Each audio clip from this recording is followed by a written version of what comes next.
Good afternoon, ladies and gentlemen. We will be on right after these music notes in your ears. That went off the rails. Have some fun, though.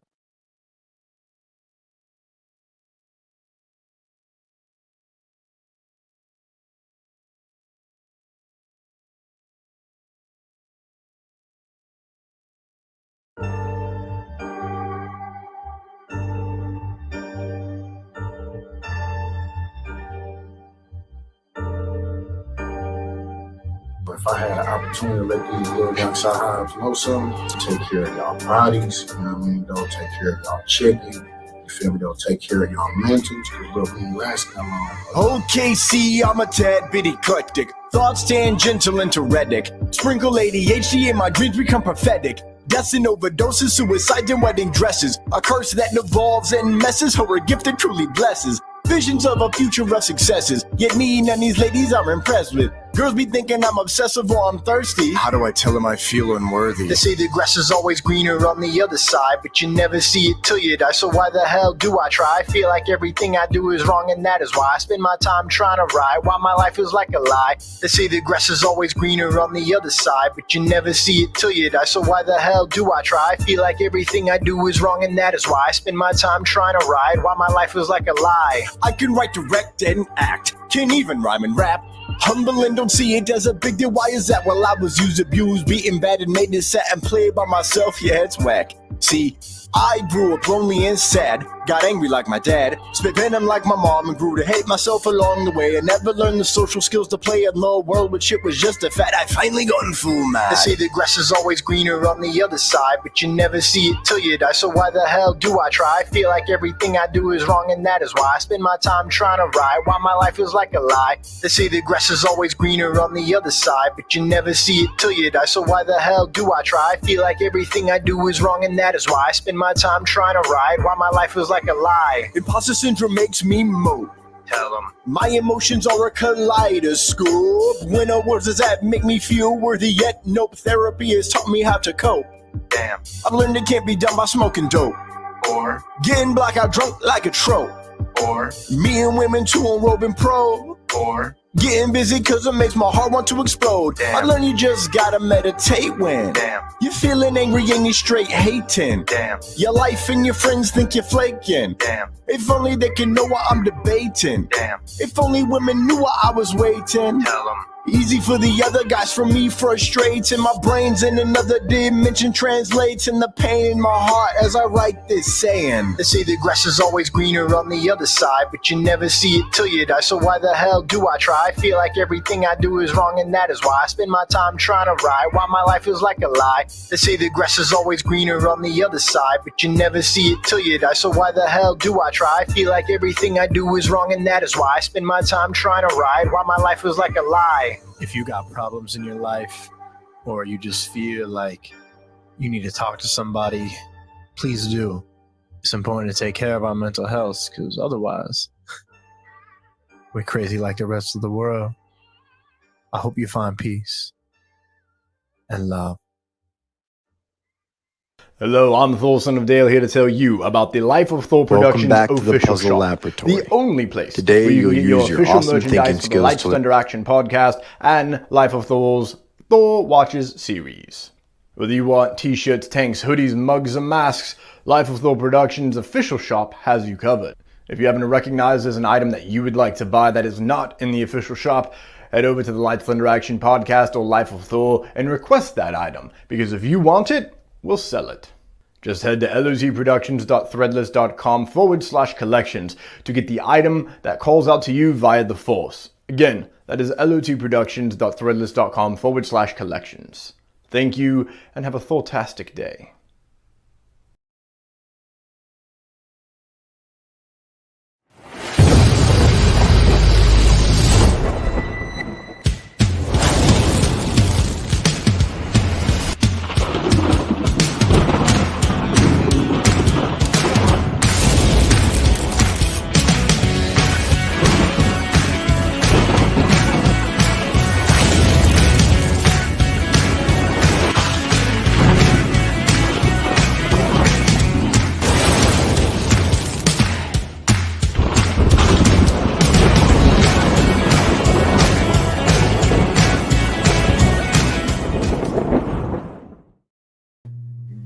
Good evening, ladies and gentlemen. Welcome to Lights, Thunder, Action, episode 50.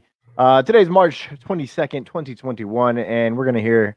I'm not even going to lie. We're just talking Marvel and DC today, baby. We are straight superheroes. We're here. The League has been formed. The Legion has been teased. Deaths have happened. Births have happened. And gosh dang it, Sam Wilson can't get a effing loan, and that's bullcrap. Let me just tell you, I got really upset from a lot of that episode. I just felt so uncomfortable, but enthralled for Falcon and Winter Soldier. But I'm Thomas Carter Rochester. That's David. I totally just changed up the entire flow of the show today, man. That's cool. Man. That's cool. Yes, I'm David Thompson. Today we're skipping the news. It's funny, Thomas, just watching our little intro video. It's like, dang, this is episode 50, halfway to the century mark. It's crazy. I'm doing this for almost a year now, and it's crazy to think we've been doing it for that long. And just seeing some of those clips, just the fun times we've had. I miss talking to Bill Sadler. That was a blast. But anyway, guys, where's he at in Marvel right now, man? Honestly, like I guess his term ended, but can we get him back? Yeah, it's funny. Did his term end during the blip? Okay, let's not. Okay, so 2013. Okay, that's a black hole. It probably would have quickly if it started in 2012 theoretically, because in 2013 he was in office. Then it could have gone through if he was reelected to 2020. So maybe in that span, who knows, ladies and gentlemen. But we're going to dive more into that in the second half of this episode when we talk about The Falcon and the Winter Soldier, episode 1. We both really enjoyed it. Oh my gosh, I love this show already. I cannot wait to talk about that. But before, we're skipping the news today. There's no news. Go check out thedirect.com if you want to read about news. Today, you're not going to find any news on here except if it's important to what we're speaking about here. Yes. Because today we have the 4-hour Snyder cut. Zack Snyder's Justice League finally came out on HBO Max last Thursday. We both watched it. We both enjoyed it. So it's going to be an overall positive outlook on this, even though looks like there won't be a continuation. But I am so excited to talk about both of these. Yeah, restore the Snyder cut. I can't believe I'm saying that, but I'm in it. He said it. I did say it. I have more. Oh, well. How the turntables. I will say I'm going to save it. I have some extra thoughts on that and where DC's going, because I was just writing an article about an interview that the head of Warner Media had with Variety, and she was talking about some different stuff and how they're going in a different direction. And I'm in the middle, right? Like I enjoyed this, so I'm like, yeah, restore the Snyder cut because I want to see what happens, especially with what was teased at the end of the Snyder cut. I'm curious about that, and I'm surprised other people aren't as much. Even though a lot of people online are just loving this, it's doing great on Rotten Tomatoes. But yeah, anyway, guys, today I'm one of those people. The first half of our show, we're talking about the Snyder cut. We're gonna do a non-spoiler kind of talk about it for the first couple minutes. Let's be honest. Then dive into full spoilers like we've all watched it and speaking openly and freely about the Snyder cut. Then later, we will go over episode 1 of Falcon Winter Soldier and do a little bit of a preview. But mostly it'll be a first reactions kind of, what is this show? How do we like it? Where this is going? How it's totally different from WandaVision. So that'll be in the latter half. But we're going to begin with the Snyder cut. But before any of that, Thomas, how you doing today, bud? I'm good. I'm in a cave. Yes. Would everyone like to know why? Because I'm Batman. Or are you Tony Stark? No. Well, I could be dead, so that's that. Oh. Dude, I'm good, man. We're here. Life is lifing it up outside of this dark cave of mine, which is while we're here, let's just shout out to this beautiful piece of art back here. Yeah, it's so cool. It's so it's the end of the Snyder cut right there. It's the end of the Rochester cut, because the Green Ranger jumped into this universe and the Marvel universe and laid waste to all of them. Why? Because the Green Ranger is the man. David, bro, how are you? We are going to have to talk about the other things we watched briefly, because boy, do I have a list.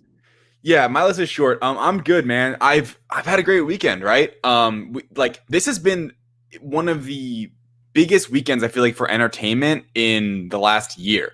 Between the premiere of Falcon and Winter Soldier and the release of the Snyder Cut, which was highly anticipated, and the fact that it was 4 hours, it wasn't. I know you watched it in one sitting, but for a lot of people, it was I watched it over the weekend. You know what I mean? Like it wasn't just this. And what's impressive to me, too, is that the Snyder Cut won the attention of everyone over the Falcon Winter Soldier, which makes sense. It's a 4-hour film, but I think because of the positive feedback it got and just the whole story behind it, which I'm excited to read about in Sean O'Connell's book that I bought, which I haven't broken open yet. Just shouting them out. I can't wait to read it. I'm sure I'll learn a lot more. I feel like I know a good bit about the story, but I'm sure a lot more secrets are in there. It's just amazing to see that, the Snyder Cut owned the weekend. Even though Falcon Winter Soldier came out, that kind of owned Friday for like 6 hours. And then once like Saturday and Sunday, it's like, all right, let's talk about, because once everyone had kind of seen it, caught up, it's like, all right, is this good? Restore the Snyder Cut. Like, what do you think? Like, what should they do? What does this mean? And I can't wait to dive into that. But other things I've watched. Yeah. Other things I've watched. Attack on Titan. I'm fully caught up on that. For you guys been following this segment, I've been loving it. I binged it. I'm fully caught up. After next week. So how it works is after next week, it'll be done with the animated show, and then they're going to announce that they're going to do another season to finish it off, or like a final movie. It's unclear. I'm talking to my friends about it. But the manga, the comic books are like the last chapter, I think, comes out at the beginning of April for the entire story. And I think me and some of my friends are just going to read through it. So like basically once we finish next week, I'll read through like all the manga, hopefully, and then see all that happens. And then just wait for the animated show or the movie to come out. But I'm fully caught up. I love the show. Like I've said multiple times, I'm not a big anime fan. Just typically, which is kind of sort of stupid to say in a way, because it's just like a medium. It's just a style. But other anime I've tried and I've not gotten into, I guess is a better way of putting it. And I've loved Attack on Titan. I think it's a show that has a lot of characters and does an amazing, expert, masterful job of making you care about a lot of different main characters, which is not that common. Oftentimes you see like in shows just typically on the screen, we have 2, 3, 4 main characters that we learn a lot about, and the other ones are just side characters. This show does a great job of kind of getting everyone in. You learn about a lot of them. You care about a lot of them. That's what kind of holds the most weight. It's almost like, I forget like Game of Thrones, where you don't get attached to some people, and you do because they tell the story really well and you know them, and then, some of them die. But it's really good. I'm fully caught up. I'm excited. I'm super excited to now be caught up with my friends as well, so we can all talk about it openly, like spoilers. I don't have to get spoiled and, think about what's happening. And it's a blast. The second thing I've been watching is Parks and Rec, which is a really good show. Me and Jasmine have been watching it. She watched it like a year ago in quarantine by herself. We didn't watch it together or anything. And told me, was that her first time watching it? It was, yeah. So this is now her second time watching it with me, and it's just, I'll be honest. So I just had to shell out $5 or whatever to get Peacock for the month, and then for the subscription. And I'm like, oh, great, like, because it's how that works is after the first 2 seasons, there's like a wall for the season 3 through whatever, and it's like, all right, if you want to watch season 3 and beyond, sign up for our paid service. Great, had to bite the bullet, sign up for that.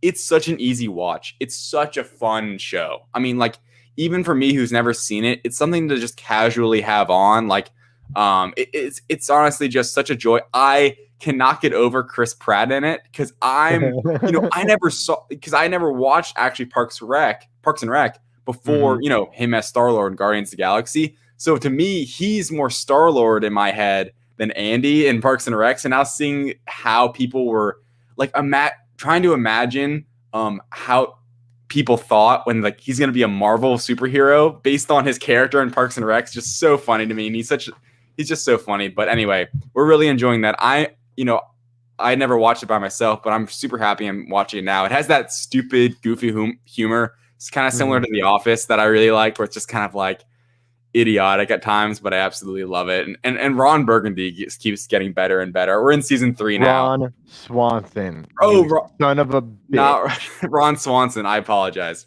Language. You were delayed there, Cap. You son of a bee sting. Anyway, that's what I've been watching. Not too much. Obviously, the Snyder Cut and Falcon, but this is just kind of the other things. Thomas, what have you been watching? Okay, I don't know how I've watched all this stuff. Impressive, honestly. Yeah, I know, man. Like, life has been, I don't know, man. I've just been stressed. I guess I've just been stressed. Life's been lifing, like I said earlier. But anyways, I watched Pineapple Express. Nice. Love that movie. Just a fun. I needed some comfort. You know, it was a go-to. I laughed like never before. Yeah. I watched Captain America and the Winter Soldier before Falcon and Winter Soldier came out. I wanted to prepare, because why not, man? Yeah. I wanted to get like reacquainted, but like at the beginning, so that we know like it's easier to tie certain things in a little more. Yeah. No, quickly, Thomas. I started Winter Soldier and I also started Cherry, the Tom Holland movie, but I didn't finish either of them again. I haven't finished Cherry at all, but I started both of them. But I didn't put that in my list because I'm like, I haven't actually finished them. But I did start Cherry, which I have enjoyed, but haven't gotten back to it. I mean, obviously, I've been watching NFL Live. Don't you worry out there, football fanatics. I still watch the NFL Live. Yeah. But I mean, really, it was all I did last for a while because of free agency. But yeah. I think it was last night or maybe the night before. I don't remember. Days run together when you work retail for the day job. South Park vaccination special, bro. First off, hilarious. I'm a big fan of like their most recent stuff. Integrity Farm is probably my favorite running gag right now. But yeah, the vaccination special was very something, and it looks like if they continue down this path and they just use this as a setup for future storytelling, it's going to be interesting because South Park. Spoiler alert. We don't have a spoiler alert sound, do we? Yes, we do. No, we don't. We have. Don't you have Agatha saying spoilers? I thought so, but here's the thing: I don't see it. I know. Spoilers. Spoilers. I did it. Spoilers abound. And now. Now that we've gotten that out of the way, the crew breaks up. The South Park boys break up. Wow. Yeah, Cartman, Kyle, and Eric all like break up, and they come up with a schedule to hang out with Kenny, because Kenny's like the child in the relationship. Yeah. So, interesting, very intriguing, and I watched I think all of this after the Snyder Cut and Falcon and Winter Soldier, and it was just like, and yet. Over here in good old South Park, Colorado, it's still really good storytelling opportunities. Yeah. It's like, hell yeah, man. Like, what a time to be alive, man. And of course, Flash, which, boy, emotional. Oh. Which is interesting, considering that Snyder Cut came out the same week that they found out that the secret of the Speed Force is love. And then in the Snyder Cut, there's that line, how are we going to do that with the power of love? Oh, yeah. That's funny, actually. That's ironic. And he's like, yeah, and it's like running towards something. And then when he's running in the speed, when we...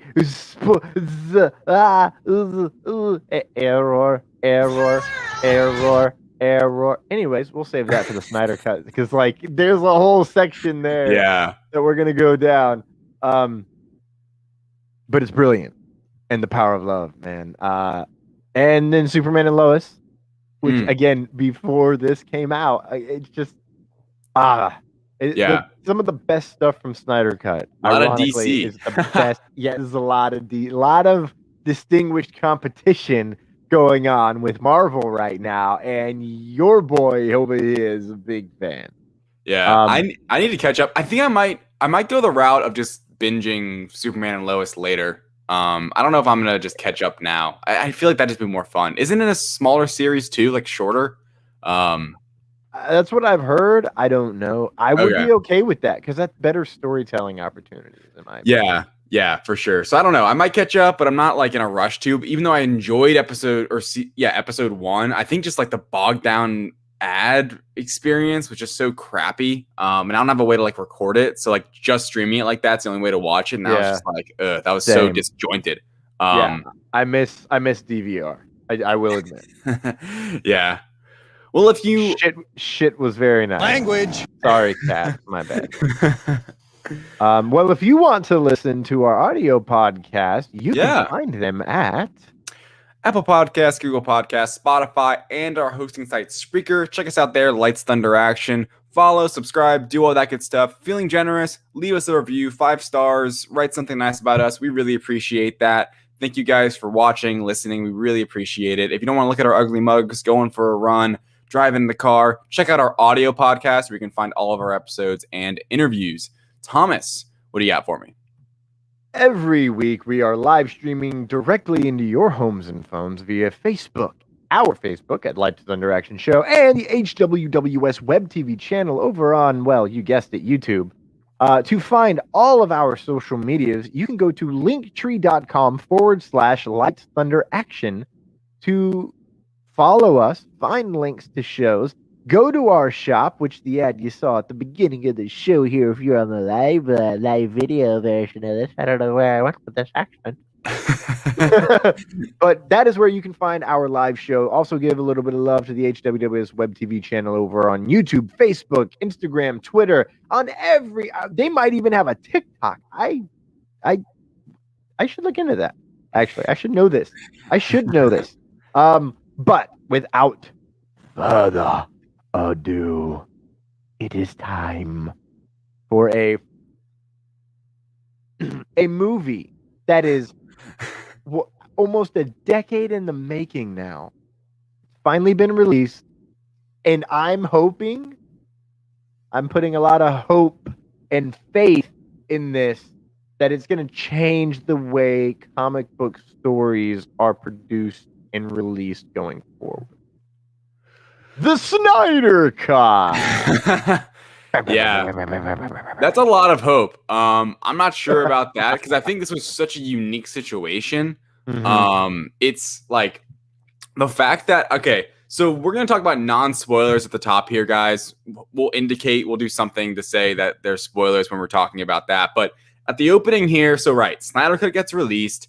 It's been a long time coming. It is what has now come out as the end of a Zack Snyder trilogy in the DC, film sphere, of the Snyderverse, essentially, where it was Man of Steel, BVS, and now Snyder Cut. And Snyder Cut, obviously, it's 4 hours and 2 minutes long, including credits. It's about like 3:55-ish without.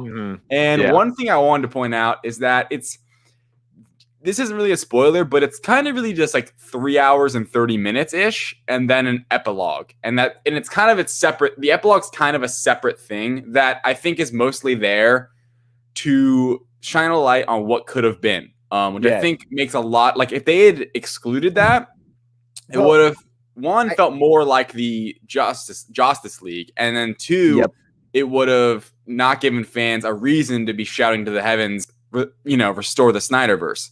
But we'll get into that later, what that is and why that is. But it's not, so in my opinion, it's not actually as long as people say. It's in 6 chapters. If you're on your laptop, at least I know, and on my PlayStation, you can see the chapters on like the little timeline, so you can know like, hey, you can pace yourself. Be like, all right, let me get the chapter 1 or 2. Let's see. Like, let me try to finish this out before I go cook or something like that. That's what I was doing.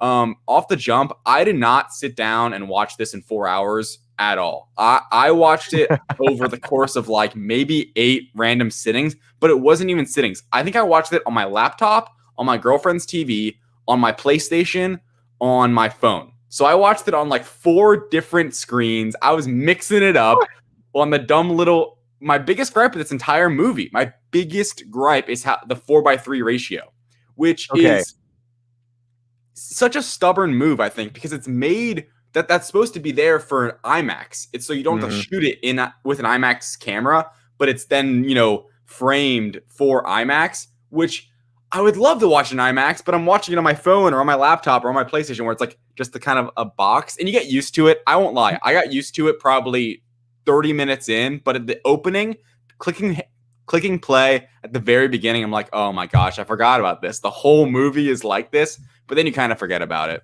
Watch it on your iPad, bro. Okay.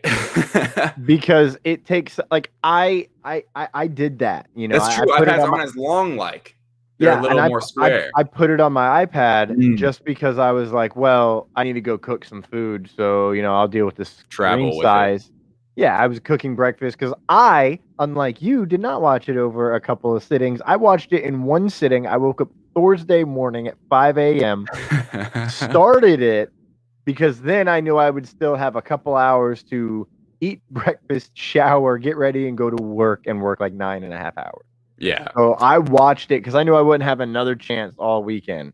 Right. And when I put it on my iPad, it fits the screen perfectly, and so it's way more enticing to watch that, because whether I'm watching football or Netflix, oftentimes it is 4K, or it's in the box ratio, unless it's 4K, and then the 4K will take up the iPad fully. So it was real nice to see that on the iPad. So that's my recommendation, bro. If you're gonna watch it and you want to be portable, iPad. Yeah, not bad idea. And it's funny. So like, I'm going to say this. It is my second favorite DCEU film behind Man of Steel.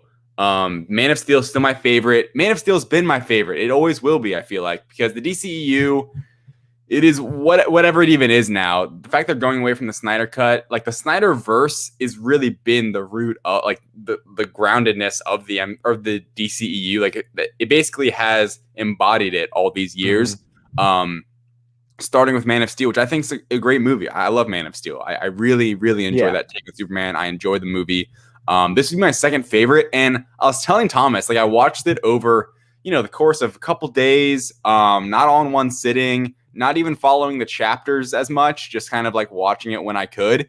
And it didn't even feel like a movie to me. I mean, it was, but the length of it and the chapters part, and also just the way it was paced was so different, and not necessarily always in a bad way. I would say the first hour is kind of slow, quote unquote, compared to the latter half. Like the last 2 hours to me flew by. Like those last 2 hours, like when I was at the halfway point, from that point on, like the movie just moved. But that first hour, it's kind of slow, but I still enjoyed it. Like there's a lot of parts of this that, even in the opening sequence or opening couple chapters, I suppose, is still good. And just a quick little review, the thing is, this movie is of course going to always be judged directly up against 2017's Justice League, because this is the retcon of it. This is the remake. This is the let's get it right, and it's way better. It's way better than Justice League in 2017, like so much. And the biggest reason why is that characters are actually fleshed out and you understand them, specifically Steppenwolf, specifically Flash, and specifically Cyborg. Those three, I actually enjoy all three of them, especially the heroes. Steppenwolf's fine. He's a serviceable, fine villain in this. He's nothing groundbreaking, but the issue is, he's kind of a pawn for a bigger plan and a bigger idea happening with Darkseid. Because we know obviously he's in this movie, but he's still good. In Justice League in 2017, Steppenwolf is an idiot. Like you have no idea. And the parademons, you get some parademon explanation in this, which I enjoy. Where it's not just why are they here? Why'd they come out of nowhere? You get some more explanation. And of course, this movie's 4 hours long. What I love about it and why I think I liked watching it the way I did, dude. Snyder left nothing on the cutting room floor, it feels like. I mean, he was like, all right, I'm going to take everything I've shot and put it into this one project movie. And I don't blame him. I'm sure he was told and he knew this was his last shot at these characters with these characters in the DC universe. So I'm sure he's like, I'm going to put in as much as I can. And it works to me. It's long as hell. And I'll tell you why. Because a bunch of these characters, Aquaman, Flash, Cyborg, any of the villains, they didn't have standalone movies coming before them. And even Batman, who I would say I would have loved to see, in my opinion, Batman isn't as fleshed out as I'd like to see him in this role, because we've only seen him in BVS. And then he has like this change of heart, obviously, with the whole Superman thing. And now it's kind of a different character than what he was in Batman versus Superman.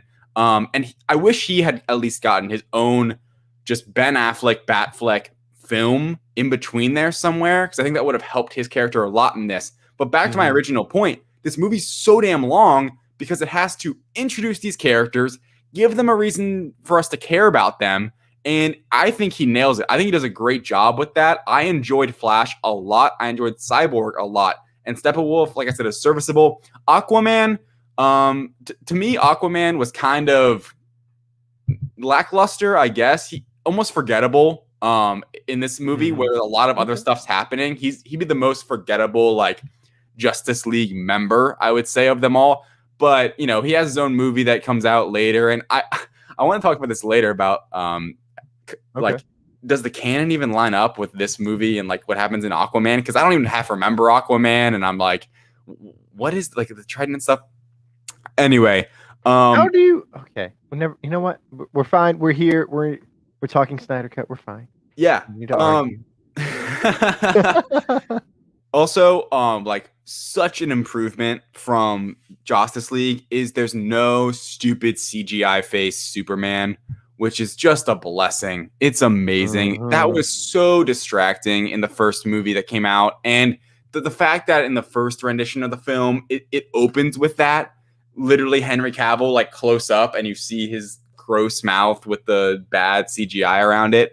I don't know, man. I honestly think that this is, I don't know about definitely, because I think Harley Quinn was really good. But I'm strongly saying this is my second favorite DCEU film. And, I completely understand if anyone else wanted to poke holes in the plot or in the movie itself, because people can find them. And I understand that. And I get it. Like, Zack Snyder's not perfect. I think there is definitely a tone and a theme to these movies that not everyone vibes with, just flat out, period, since Man of Steel. I loved Man of Steel. There's elements of Batman vs. Superman I really liked, especially in the extended cut. Even though that movie, I think, has weaker moments than this film, I think this movie is a lot more. This movie, I think, doesn't have as many weak spots as Batman vs. Superman does.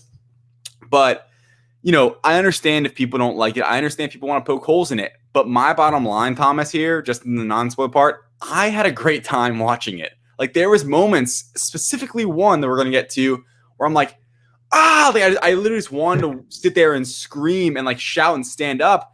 And I feel kind of, I'm really upset, actually. Like, I feel like I lost something by not being able to see this in an opening night packed theater, especially for some moments like that, where this was an epic hype movie. It was really an event to me. To me, it wasn't a movie. It wasn't a show. It was like an event, because it was the way it was laid out with the chapters and stuff. He threw everything at us, and I absorbed it and sucked it all in and really, really enjoyed it. So those are kind of my non-spoiler thoughts. I'm super excited to dive into this. But Thomas, what are some of your thoughts right now?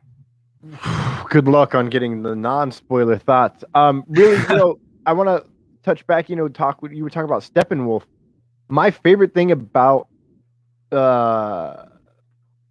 that's a lie. One of my favorite things about the Snyder's Justice League is that they flesh out the villains, all of them. You learn more about Darkseid. You learn more about Steppenwolf. That's important. You need to know, oh, look, the Emperor is here. But still, you're going to find out first about, Darth Vader. You know what I'm saying? That is the relationship, right? In a way, you feel that. I genuinely have no clue whatsoever on if, did you leave or did I leave? What's wrong? Okay, you must have left. I don't know. Your screen froze, so I didn't know. Oh, sorry. Rambling for no reason. But they introduced Darth Vader first, and then eventually it's like, oh, by the way, Darkseid's coming too. Eventually, at some point, and then we see them interact, and the CGI for, I believe it was Syrian Hines played Steppenwolf. I could be wrong about that. No, that sounds right.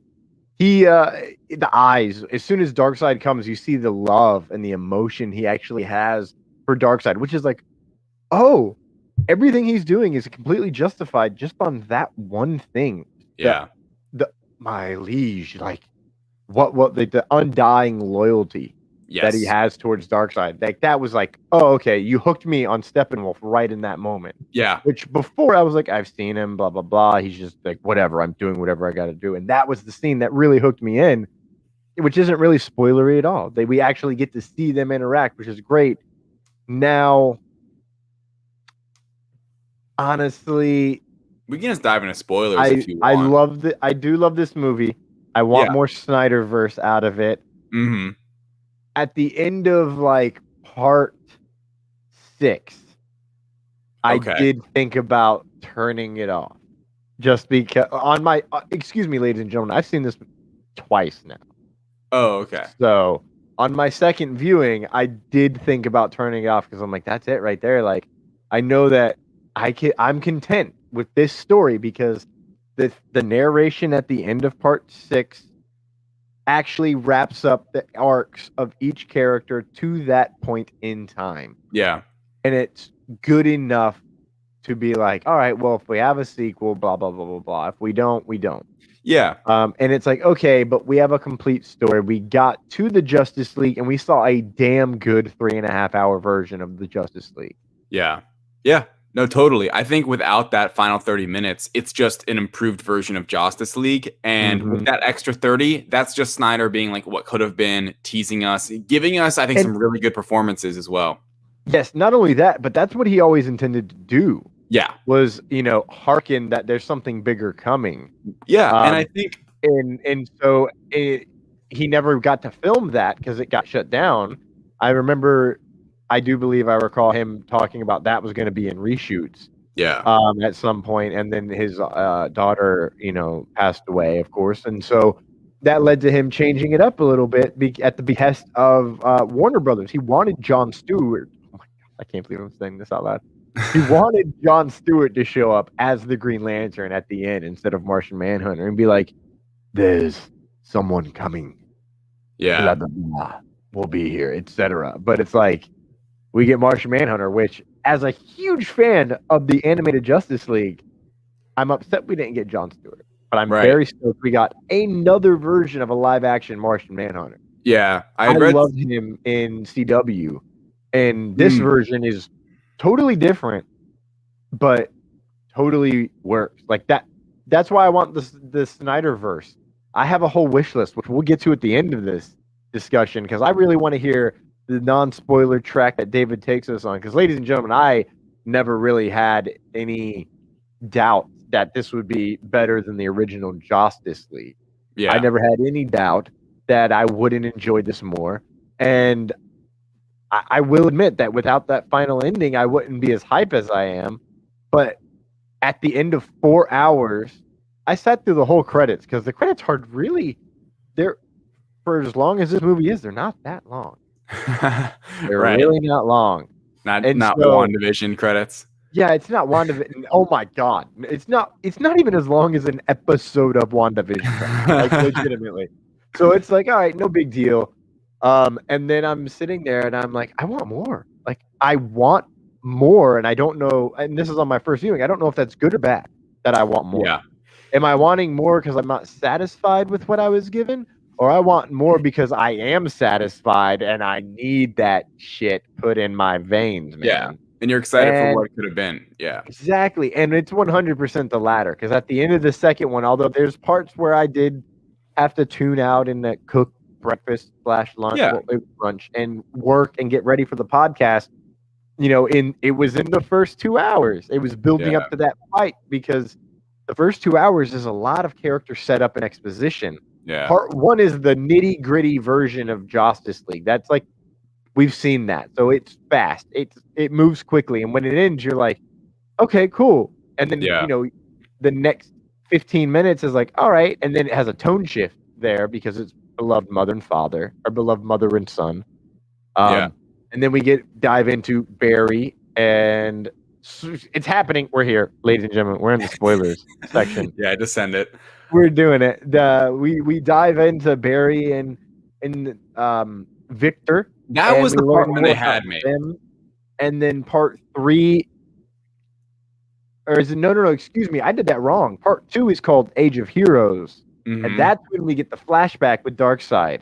Yes. And that is great. And then I think it's like about every hour there's an action scene in this movie, by the way. Like, think about that. Every hour he's like, whoop, pow! Yeah. Action scene.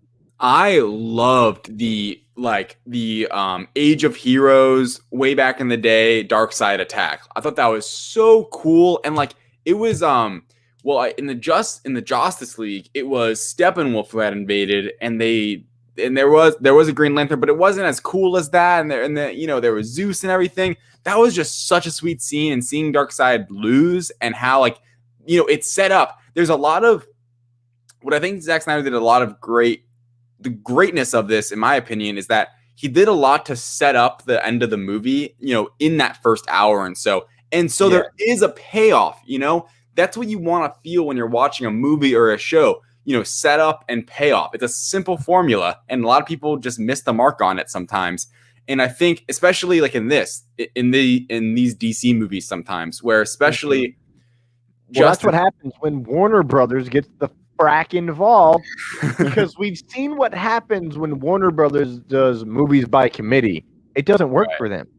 But when you do movies by committee over in Marvel, at the end of the day, Kevin Feige's the ultimate decision maker, but he's the one who, at the end of the day, it all is going to fall on, but he's always the one to point out, we do this as a committee. Yeah. Sorry to take your thunder out, You're good.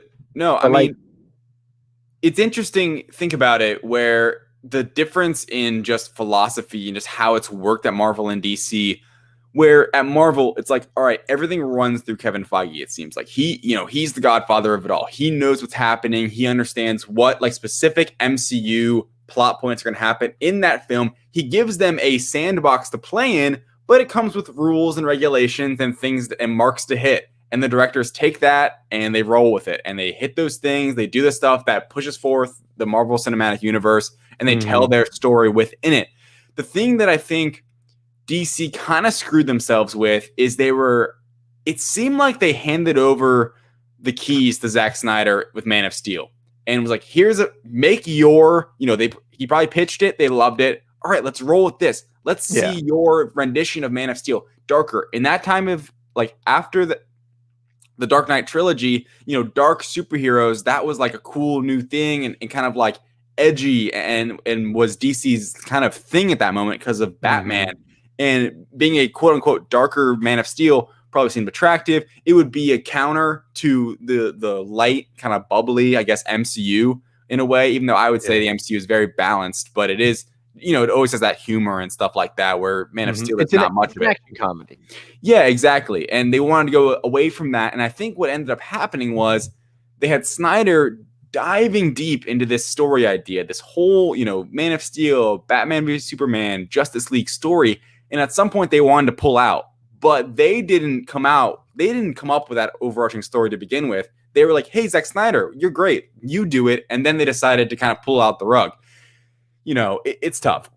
We don't know all the facts about what happened, but that's what it seems like from an outsider's point of view, where in Marvel, this would have never happened because a director wouldn't have had the task of building a cinematic universe, what seemed like himself, starting it by himself, having the next movie, and then these other films like Suicide Squad, like loosely tying in, and then just being hot garbage. Suicide Squad's terrible. Here's the thing. Movie by committee. Exactly. And there's not going to be an air cut that came out today. There is definitely officially not going to be an air cut, which is whatever. It makes more sense just because there is a James Gunn version of Suicide Squad. I think DC's hoping we'll just forget about the old one soon when we enjoy that soon. I'm very excited for Suicide Squad for James Gunn. But, I enjoyed this. I know, it came out today. There's definitely not. This was the end of Zack Snyder's trilogy. It is what it is, right? It is what it is. And I understand people, I see it both ways. You know, I tweeted out, like, I was like, I can't believe I'm saying this, but restore the Snyderverse. It was right after I'd watched it, and I was hyped out of my mind from seeing the end of it, because I really enjoyed it overall, and I enjoyed the ending a lot. And the thing is, I do get, and even myself personally, I understand where hitting the reset button could be good for this. And one thing that's important to point out is that Walter Hamada at DC Fandom, he's the president of DC Films, he said, you know, he made it a point, like, this is a multiverse. There's Elseworld stories we want to explore. And in a way, it's making it so those quotes to me read as, we can do whatever we want. And we're going to go against the MCU formula, where we were trying to catch up on. It was clear that Warner Bros. And DC was trying to catch up to the Avengers, the MCU. Like, they were trying to make this cinematic universe to bring in these, you know, gigantic team up movies with Justice League. And obviously this has been a disaster that led to this film, which at least me and you have enjoyed a lot, which is great. We're happy for it. We're glad we actually got it instead of not just Justice League. But the thing is, now it seems like those quotes from Hamada, and I think even after the Snyder Cut, they can kind of do whatever they want. Less of building a cinematic universe being their number one priority. It's going to be making good stories, like they did with Joker. Yeah, exactly. Like, just saying, hey, it's a multiverse, Elseworlds. Like, you can just throw those words out there, and it kind of makes it so you can do whatever you want. Yeah. You know what I mean? It's not like, you don't have to think about, oh, how is this connected? Like, no, just kind of forget about that, because Joker was really well received. I love Joker. That was its own separate story. It had nothing to do with the DCEU. The Batman will have nothing to do with the DCEU. It's its own story. Like, maybe eventually they'll do some sort of like budding thing, but that's not their priority now. And I think that's fine, right? No one has to be the MCU. No one's going to be. Like, the MCU has been so well crafted for, like, what, 11 years now or so? More than that, 13. Wait, what? Yeah. Are you good? 13. No, I just was doing the math in my head, like, holy shit, 13. You made it. How old were you when it started? In 2008, I would have been 10 years old. So, yeah. But anyway, let's get back into the movie. Enough exposition about, you know, what's going on. We'll get to there. We'll get a little bit there at the end. I'm going to run through a few of my notes, Thomas, if you don't mind, just to kind of blow through this. I love the Wonder Woman bank scene at the beginning. The action was amazing, better than anything we saw in 1984, in my opinion. Just the way she moved, the music, her using her armbands, and just like, I love the effect of her just kind of like, almost looking like she glitches forward, how fast she moves and kind of glides. It's such a sweet animation, and I think it's just so cool. It shows her strength, and I thought that scene was just amazing. Cyborg getting the full backstory of how, you know, that car accident, his relationship with his mom, his relationship with his dad, which is so pivotal to this story, right? The relationship between Cyborg and his dad, which we hardly get any of in the Justice League. And now we finally get to dive into it.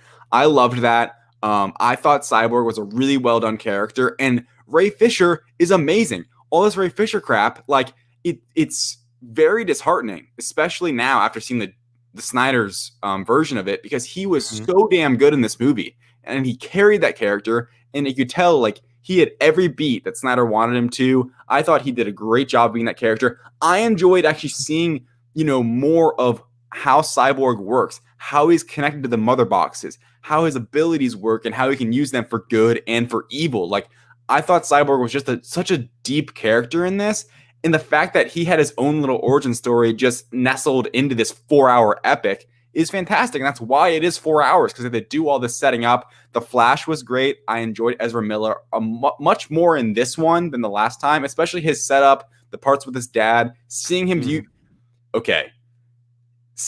Flash using his abilities in this movie is amazing. I need a YouTube video of just, you know, every Flash scene, him actually using them, because it's so cool. Even getting the, you know, we got the same scene basically with Superman when he comes out of the nest or whatever, and it isn't quite himself, and he kind of speeds up, and it's like, holy crap, like, he's like nearly as fast as the Flash.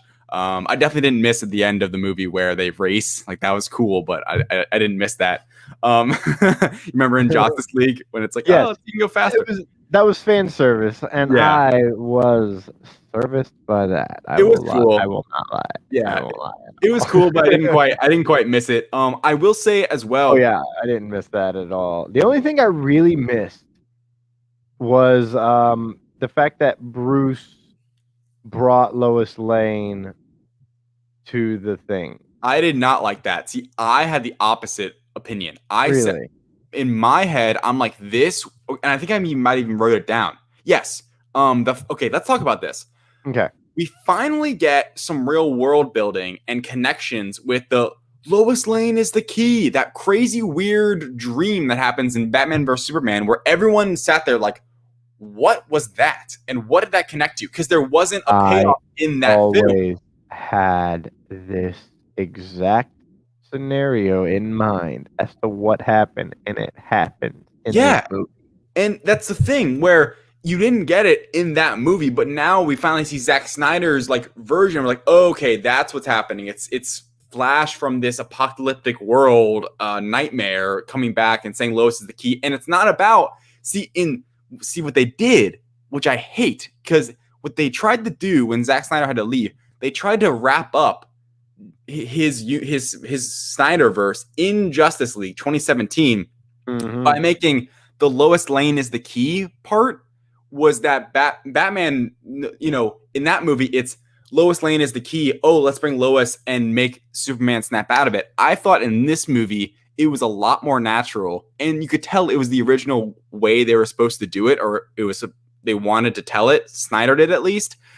Was that Lois Lane was just naturally there. You know, she just happened to be there, and it made sense she was there, and then she just shows up. It wasn't this, oh, let's recruit, you know, Batman like brings her in. I liked that she just happened to be there, and I thought it lended it to real world building and connections that give us an answer to what Lois Lane is the key really means. And I love the line of even Bruce Wayne being like, no, I think there's more to that, you know? And then we finally see in the nightmare sequence how Lois dies, and then Superman, you kind of infer, you know, Darkseid takes over, maybe uses the anti-life equation to get in Superman's head, and then Superman becomes the evil guy. But I thought that was so much more well done, like in my opinion, than having Batman bring in Lois Lane, and then that just wraps up.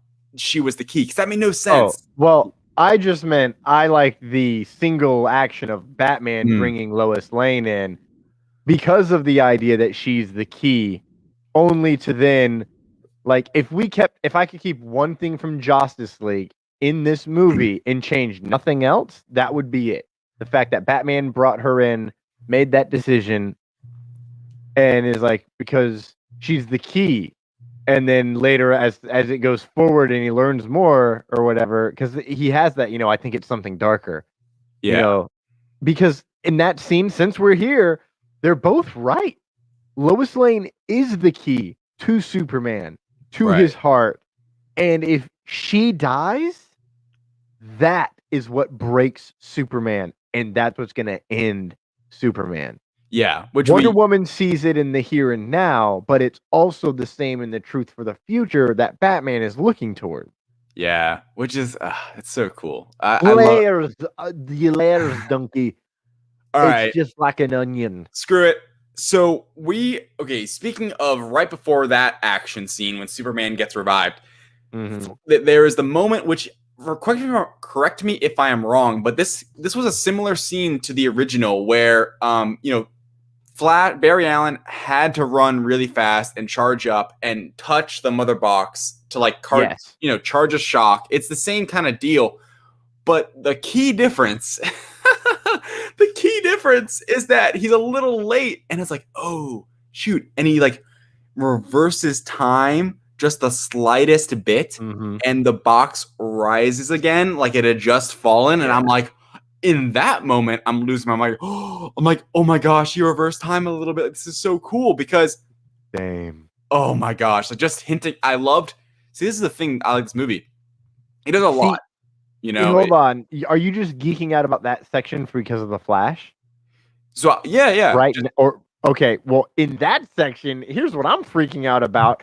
Cyborg gets his own nightmare vision. Yeah. Yep. And then it ends with the future has taken root in the now. And it's like, oh, frack. That's not very good, is it? Yeah, and then I mean, so wait, hold on, really quick, because we are here, and I totally forgot, and I really wanted to mention this. They killed Kilowog in that. yeah, We get a second Green Lantern, and this one doesn't even get to be alive when we see him. He just dead the whole time with laser beams in his chest. The Justice League marks are broken down, and it's just Arthur is just stabbed with his own trident. Perhaps, and here's where I'm gonna just throw this random fan theory out. Wonder Woman is seen being burned on a pyre, being sent to the underworld, it would appear. Yeah. Now, wouldn't it be full circle if she just happened to make a deal with Hades to come back as the god of war? And good thing we'll never see that. Especially considering the fact that she defeated the god of war. You know, that would be that's her origin story. She defeated the god of war only to become the god of war. And it's important to note that the god of war, Ares, is the one who injured Darkseid. Boom! Mic drop. Restore the Snyderverse, because I want to be right. Yeah, I mean... And I also just want to watch, even if I'm not right. I got all True. I have a wish list. We'll get there. David, continue. Sorry. Yeah, so I mean, not the bottom line, but the biggest hoot holler reason I would have loved to seen this in a theater, and maybe eventually it will come out in theaters, you know, a small IMAX release, that'd be awesome. But you know, it's not for the first time. The Flash at the end of the movie, reversing time and making and you know, whatever you want to call it, locking into the Speed Force, embracing it, being like, all right, Barry, time to go faster than you ever have before, faster than the speed of light, way faster, and then and just revert. I was losing it, right? I mean, this was just one of those hype comic book excitement, stand up and cheer moments. And I'm sitting there, I'm sitting there watching like this on my phone, just like smiling. And I'm like, why am I not in a theater surrounded by strangers hooting and hollering and screaming and cheering? Because it's such a hype moment. The music's going, it's slowly like building. You see him start to run and the ground like appear. Oh my gosh, it was so hype. Like, I completely am a sucker for that kind of hype payoff moment where it was set up previously. You know, it didn't come out of nowhere. We saw the slight, you know, manipulation with the Speed Force earlier, and then it's all right, Barry, you can do it. Let's get it, and reverses, and it's just beyond anything else. It's just such a hype moment, and I would have loved to see it in a theater. And I thought it really, to me, it put this movie over the top. Where I'm like, oh yeah, I'm really enjoying this. And the action scene, it was good and all. Like Superman showing up was great, you know, right? The I'm not impressed part I loved. But that part was that moment where, like, you know, not up to this hype at all, but like Cap catching Mjolnir, like that kind of like, oh, you know, Thor landing in Wakanda, like shit like that, where it's like, oh, this kind of puts it over the top, that like hype crazy moment. And that, to me, put this movie over the top. I'm like, yeah, I'm really enjoying this. Restore the Snyder Cut. That's when I think that's when that kind of like switch flipped for me. I'm like, this is so awesome. And it made me personally really excited for the Flashpoint movie, or just the Flash movie coming out with Ezra Miller. You know, like that, it won't be the Snyderverse, but it is a continuation in a way of that character, and seeing more of that. So that really excited me. I mean, if anything, like, it gave me that hype moment, which I always appreciate in these big team up, you know, comic book movies. Like, what are we talking about here? We're talking about Superman and Batman and Flash. Like, I feel like sometimes we just take things too seriously. This is just awesome. Like, this, just sit back and enjoy it, man. Flash is out here reversing time. Like, bro, it's so cool. The best part is, I was talking about this at the beginning. This same week, the key to the Speed Force is love. Like, that's what they find out. You know, they've said it in Flash since season 1, basically. You know, Irish, you're my lightning rod. Well, spoiler alert for season whatever episode last week of Flash. the Speed Force is gone. They created an artificial Speed Force. It didn't go super great because obviously Thawne used that. Duh, everyone knows that. Also, by the way, we'll get to this in a moment. Pretty sure there's a Thawne cameo in this entire in this Snyder cut. By the way, winky winky. Then she ends up restarting and rebooting the Speed Force, and Barry runs, and it all works together. Blah blah blah. The power of love. But when Barry in Zack Snyder's Justice League starts running, and he makes that decision, and he starts going, and he starts talking to his dad, and he's like, "Dad, whatever happens, I just want you to know that your kid was one of them, one of the good ones. Yeah, one of the good ones, man." And he just starts running, and then he has a 100% comic book moment from Flashpoint Paradox, where something has exploded. He's running to the explosion, into the explosion, faster than the speed of light to break through the Time Force barrier, to recreate it, run back in time.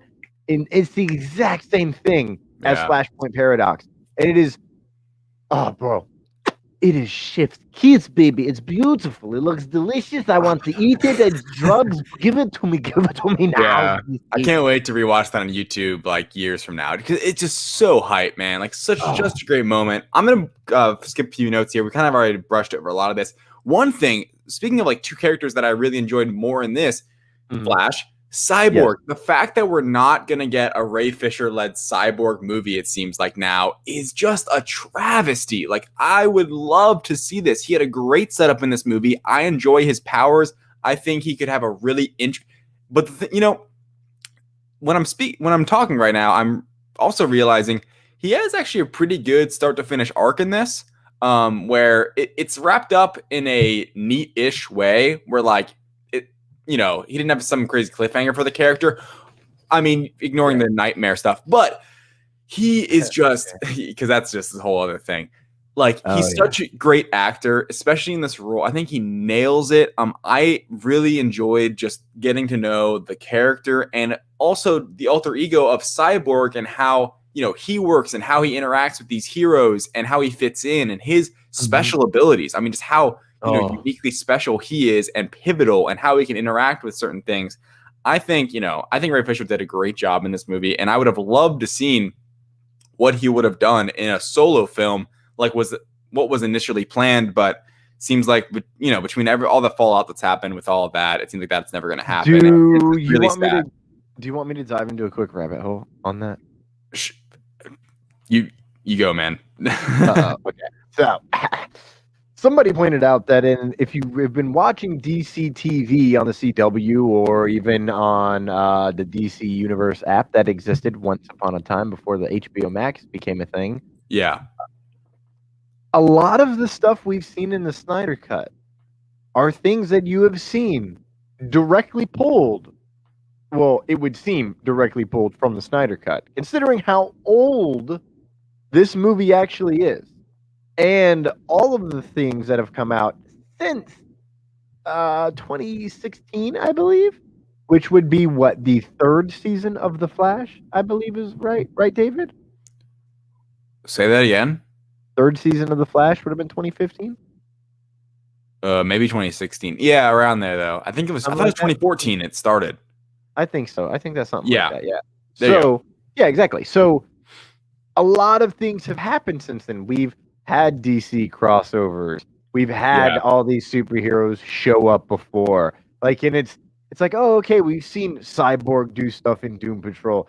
Somebody pointed out that, that the whole Jeff Johns of it all, he's kind of been in charge of a lot of these projects in some way, been involved in, has seen the Snyder Cut. It was involved in giving us the mockery of the Justice League. And this whole movie, all I think is, why did anyone ever cut this apart? Yeah. It's if you sent out the 3.5 hour 6-part movie, gold. Makes money. Makes tons of money at the box office, I think. Yeah, it's funny. Can I put you off really quick? Yeah. I was just going to say, side note on that, I would have loved to seen, this is the all or nothing Snyder cut, right? I would love to see what the theatrical version of this would have been if he was able to stay on and he had never left, because it wouldn't have been this long. Obviously, they would have, probably maxed it at like 2.5 hours. Thinking about it, maybe 2:45, pushing it. And I don't think that 2.5 hour version would have been good at all. It wouldn't have been as good at all. Yeah, exactly. There's too many damn characters to get in, get out. And that's the thing, right? Like in that way, you can't blame Warner Brothers, because you can't be out here releasing 4-hour movies because that's just very intimidating, and not many people are going to go see that and sit in the theater and watch it for 4 hours. Endgame was an exception, and that was only 3 hours, and that's after 23 movies of build up and hype, and everyone needs to go see how this movie goes, and it's Avengers. Just the first Justice League being 4 hours, that would have never happened. They would have never released that, and I don't blame them for at 3.5 hours. Why not release it? Pushing it. It's pushing. I agree. Right? I agree. It's pushing it, but it's a damn good. You get to the end and you're like, I really don't see what could have been cut. There's nothing to be cut, right? Yeah, it's hard. Cut, and you're like, there was nothing left on the cutting room floor, and it sits right there at about 3.5 hours before the epilogue starts. And it's like, you know what? It's triumphant. I feel good inside. Right. I want if they ended it right there, no nightmare sequence, but with the Martian Manhunter, and that's the final scene. Right. Bruh, that's enough. That's enough to set up the next movie. It's enough. Yeah. But in somebody pointed out that maybe this is what what Ray Fisher's talking about when it comes to was it Berg and Jeff Johns and Joss Whedon and all this, and he's saying that accountability is greater than entertainment. Maybe it's because this whole time he's been watching these specific important things from this movie that are repurposed and retooled in shows he's in charge of, which are not, they're done in very similar ways, I've been told, in some spots, but I recognize certain things in the movie and I was like, oh, I've seen this before. Oh, I've seen that before. Oh, I've seen that before. Oh, I've seen a lot of this stuff before. Like direct rip-off versions of it on CW. And I'm like, weird. Yeah. And then someone pointed that out and I was like, oh, you know what? Maybe that is it. And now that we've left that rabbit hole, let's talk about that Aquaman quandary that you had about the canon of it all. Yeah, because honestly, I've seen Aquaman once. I thought it was a fine movie. Let the comic version of Aquaman canon. Let me give you history. Yeah, because I don't even remember. Because I was like, wait, is this? They're like, oh, you've been gone for a while, and I'm like, wait, didn't they hash over this in Aquaman? So please, catch me up on how this connects, because I honestly don't remember. All right, so how that's really work? Okay, so first off, let's just talk about the two main things in terms of plot. It's vague enough on both ends for it to have lined up. Mm-hmm. Now, outside of a haircut for Willem Dafoe's Volko and Amber Heard's accent, which weirdly enough, I do actually like more. I do like this version of Mara. Why was it different? I thought it was so funny, right? It's different because Snyder wanted it to be one thing. Yeah. And I'm pretty certain Amber Heard was a part of the reshoots because or they at least made her redub the audio. Was she even in Justice League? She was. She had a quick scene. Okay. Yeah. It's the scene where it's part of the scene where Arthur and she are talking back and forth. There's a very brief segment, and then the box gets taken and shit like that. So, I liked it. But the story elements in Aquaman, they don't really I fought off the thing, and it's like, you kept your mother's trident, and that's about it. Literally, that's about all they mention of what's come in Justice League or Justice League. And in this version, there's not much. There's just enough done to set up what comes in Aquaman. Yeah. Which this movie does brilliantly. Like, Justice Warner Brothers wanted it all now. I want it now. And if they'd have just let this movie play out the way that it does, they'd have gotten it. Right. If they have just given like Zack Snyder, here's the deal. Here's what it is. Because you're like, oh, Zack Snyder was in charge of making the universe. Well, he has his team, right? It's not just alone. Kevin Feige's in charge of the whole Marvel Cinematic Universe, but he's got a team. Yeah, exactly. Yeah. He trusts. Yeah. It's just kind of, when Zack Snyder's not looking over all the other projects in the DCEU, he's doing his own, he's making Man of Steel, BVS, Justice League, and there's other things happening. Like, of course, things are going to get discombobulated, right? Like, there's literally of course, when there's not an overarching, let's all connect it, let's have a plan. And that's, it's just frustrating, right? For us fans. But let's be honest, we've been spoiled with the MCU. I mean, the MCU is brilliant, like through and through. I mean, now we're getting B-list characters having these shows that we're going to talk about and are absolutely loving and care so deeply about.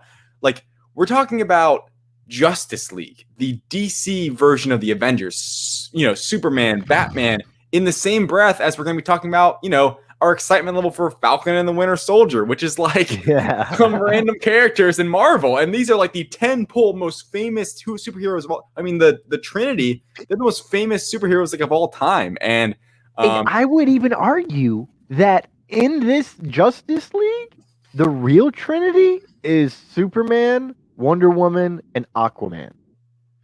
Yeah. Like, Aquaman doesn't say a lot. But he's the one that, when it comes to a fight, he's gonna go fight, and you know it. Yeah. Superman is above it all. He doesn't need to fight. Batman is literally just Tony Starking it up right now. Yeah, pretty much, and almost even like more neutralized combat-wise than Tony Stark in a way, because he he can't just float around and shoot beams and stuff. Oh no, I just meant like in trying to get the team together and work together and calling shots and making the plan and shit like that. It's funny. The brains of the operation, if you will. Yeah, I would say actually between Justice League and Snyder Cut, like to me, Batman, he stayed actually pretty similar, like trying to join the team together, doing all that stuff, not being this, what I miss with this Batman in that we only saw a brief moment of in BVS is like him just being Batman, you remember that one scene in Batman vs Superman when he's up on the wall in the corner and all of a sudden the cop or whatever it was turns the light to him and and he's moving like a bat. We hardly see that because he's around these godlike things and aliens, and it's such like a fish out of water moment where everyone loves Batman for him cleaning up the streets of Gotham, not really. At least in my head, not for being best friends of Superman and stuff, who makes him looks like a chump basically, without kryptonite.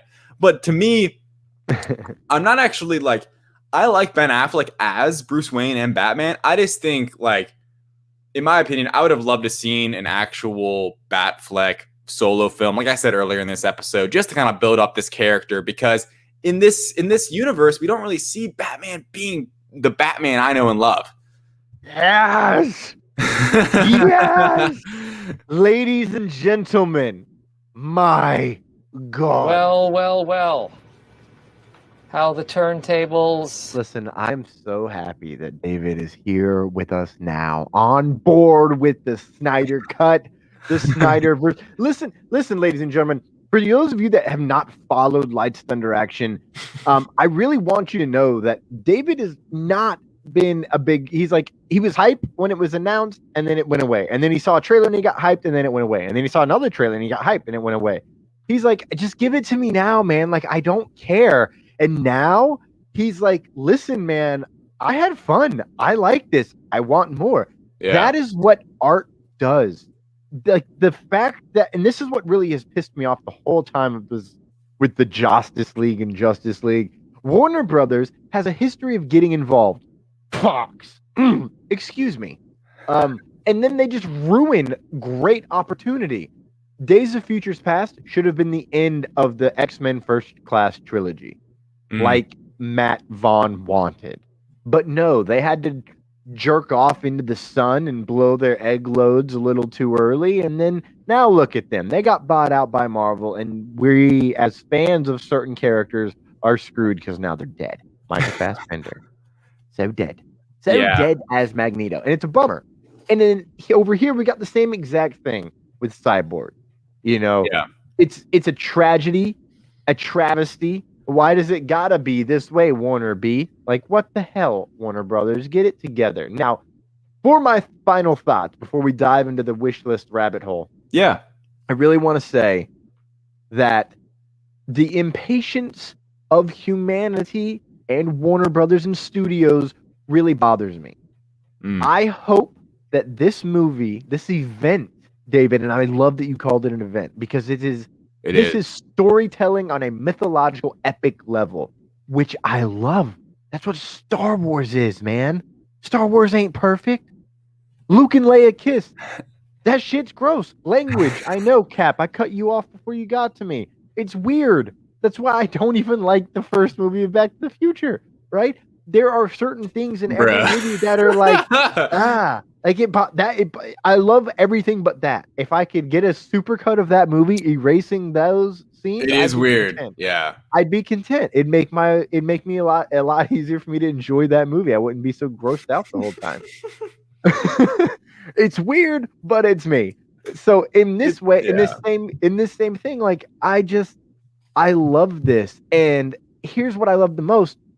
When they were resurrecting Superman, in that moment, the music, the way it's designed, it feels earned. It's continuing the Superman is Jesus like similarity arc from Man of Steel.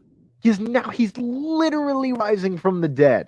Right. And then it foreshadows in the same moment that he will die again with the fall of Lois Lane, because it breaks his heart. Yeah. And that is what's going to be, she's the key. She is the key to Superman. She is the key to his heart. And that is what is going to break Superman. And the anti-life equation will then rewrite Superman. We've already seen what he does when he's unhinged in terms of his powers versus the Justice League. So it's not like they have a chance especially once it appears Wonder Woman's going to be taken out first, and then Aquaman. So then they're going in a little bit understaffed, and then, things happen. But the final resolute narration by Silas Stone in part 6 is pure hope. It's joy, and it's love, man. And that is what his initial vision for this movie was. And everyone always said the Snyder Cut is hopeful, and it's full of love, and it's positivity. And and I'm actually really intrigued to go watch Man of Steel, Batman vs. Superman Extended Cut, and then Justice League to see what the trilogy actually feels like. Because in my mind, it's like fear and hope in Man of Steel. And then it is fear and hope in Batman vs. Superman, but on a magnified scale that makes the movie really depressing. Only to then you get to hear, and it's hopeful again, and there's no fear this time. Yeah. Well, there's slivers of like, hey, don't forget this has happened. What I think's interesting, and this nightmare future could exist. Yeah. What I think is interesting about speaking of the trilogy and like the differences, Man of Steel, it's an outer, alien being as the threat. BVS, it's an, on Earth threat, sort of, right? Because it is Lex that reanimates oh my gosh. Doomsday. Sorry, Doomsday. I almost said Abomination. Don't worry, I've done the same thing. It looks Doomsday coming in at the end, and then obviously in Justice League, then it's another alien threat. So it's kind of like, and honestly, on the surface level, speaking like that, you'd think I personally, because I like grounded stories normally a bit more, I would like Batman vs Superman more.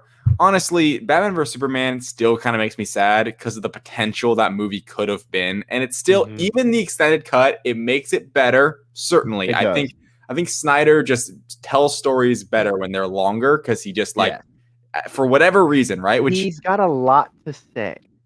Yeah, it seems that way. Kind of like our show. Precisely. We both have that. We all have that problem. We can't. We can't make things tight. Anyway, I think it's still kind of a shame to me that Batman vs Superman wasn't the movie it kind of like could have been, and I think did too much. Like that's also the issue I think with DC up to this point, and I think they're learning from that, right? So speaking of hope, I am hopeful for the future of DC beyond Zack Snyder. I enjoyed this, and I'm taking it for what it is. I'm happy we got it, but I'm ready to move on. Restoring the Snyder Cut the Snyderverse would be great. I would be down for it. I'd like to see this whole nightmare play out, but I understand they are going a different direction. We might be getting a new Superman. We are getting a Flash that is connected, not really. We're getting Black Adam. We're getting just the Batman, its own thing. And I personally am still very excited for these DC projects, and I'm happy because what they were trying to do was set up this universe in Batman versus Superman, and I wish they had pulled back on that, because if they had just fundamentally made it Batman versus Superman, I think it could have been a great film. But they try to, the Dawn of Justice part of it, I think kind of spoils it, and even the Batman versus Superman, the Martha crap is just still so stupid to me.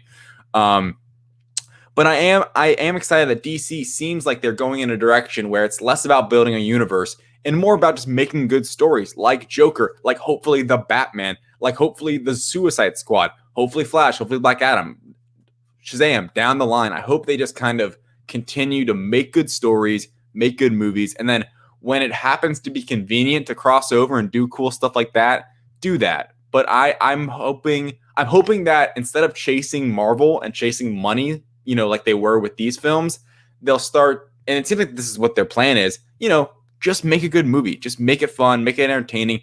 Everything doesn't have to connect like the MCU. It's okay. I think all in all, the Snyder trilogy to me is, thumbs up good, not amazing, not great, but thumbs up good. Like definitely gets a green seal of approval from me, because I love Man of Steel is the bottom line too. And to me, that's just an individually good movie without having the weight of having to build a universe around it. I think that movie just works best. Like to me, that's why it's my favorite DCEU movie, and definitely my favorite of the Snyder movies between these three. Just because it's Clark's story, it's Kal-El's story, it's about him. It's about him being this alien on Earth, and it's great. And I, overall, like I said, I appreciate the trilogy, but I'm happy that it seems like DC is in no rush to get back and do a Justice League movie anytime soon, even though they do have the characters, right? We'll get Aquaman 2, Wonder Woman 84 came out, Flash is going to come out. There's going to be a new Superman, it seems like. We don't know. We also don't know the where Henry Cavill could possibly fit in any of this. It seems like they're moving away from that with the new Superman, but it also seems like Cavill himself would like to play the character again. So with this Elseworlds, with this multiversal, philosophy of DC films now, anything's possible. And I would love to see them get creative, doing things on HBO Max exclusively, side stories, smaller things, where they do have alternate universes happening at the same time. I mean, I don't see why not. If they have good creators that are passionate about what they're doing and are, know you have a good story without having to make everything connect, just roll with it, man. You don't have to be the MCU. And I think they know that now. I think after Justice League, they kind of figured that out. Or even during the making of that, I think they're like, yeah, let's just make movies. And I'm going to continue on with that, because here's why I am so pro Restore the Snyderverse. Zack Snyder and HBO Max. Match made in heaven. Okay, we're already getting the Abrams verse, both in theaters and on HBO Max. We have the Arrowverse, or the CW verse, or the Berlanti verse, whatever you want to call it. I like to call it the Berlanti verse, after Greg Berlanti, the gentleman who is the executive producer on all of those films and got them greenlit and ready shows. Excuse me. All of them have their own verse. And it's just, what is that multiverse? So why not give Zack Snyder creative control of his own universe? Because think about it. Then you can get a Batman versus Deathstroke movie, or maybe miniseries for HBO Max, written and directed by Ben Affleck. All he has to do is tell his story in the way that he wants, and maybe right now where he's at in life, he might do that And all he's got to really connect it to is, well, whatever you do, I'll just take that and turn it into whatever I need to for Justice League 2. You already know where you're going. So at the end of the day, that, for example, obviously Batman won't die against Deathstroke, but maybe it's during this movie that they gain mutual respect for each other and talk about working for each other. Or maybe that's, you never know, right? It could go anywhere you want. But at the end of the day, we know that Superman and Batman and the Justice League fail against Darkseid.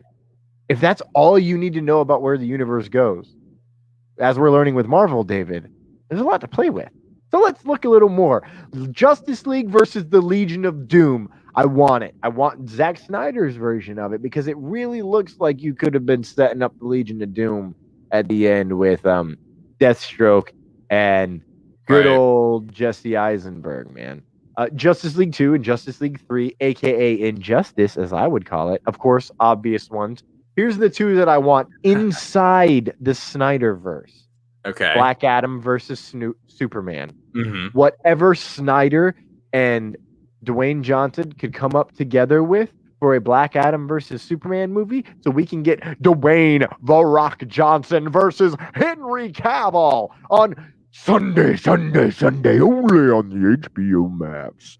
Like, dude, give it to me. Like, that's all I want. But here's the one I really want, David. I want a genuine Flashpoint Paradox adaptation from written and directed by Zack Snyder, because I want to see Gal Gadot, Wonder Woman, fighting Arthur Curry, Aquaman, in an all-out world-encompassing war. Now, here's one thing that I teed up and forgot to do. When the Flash starts running in the in changing time, did you notice there's another Flash that runs by? Really? Yeah. Oh no. Yeah. I'll have to go back. That's crazy. You know what? I'm gonna pull it up really fast because I noticed it and I'm like, dude, that does not look like Flash. That looks like a different suit. It looks like a different suit because I think it is a different suit. I don't think that's Flash. Interesting. I think, and here we go. I'm teeing it up. I'm getting it ready via the Twitters. I think it's the Reverse Flash. Interesting. Mm-hmm. Yes, thank you. I appreciate that. I mean, I wonder. Can you hear this? Yes. Oh, okay. So good. Love this scene so much.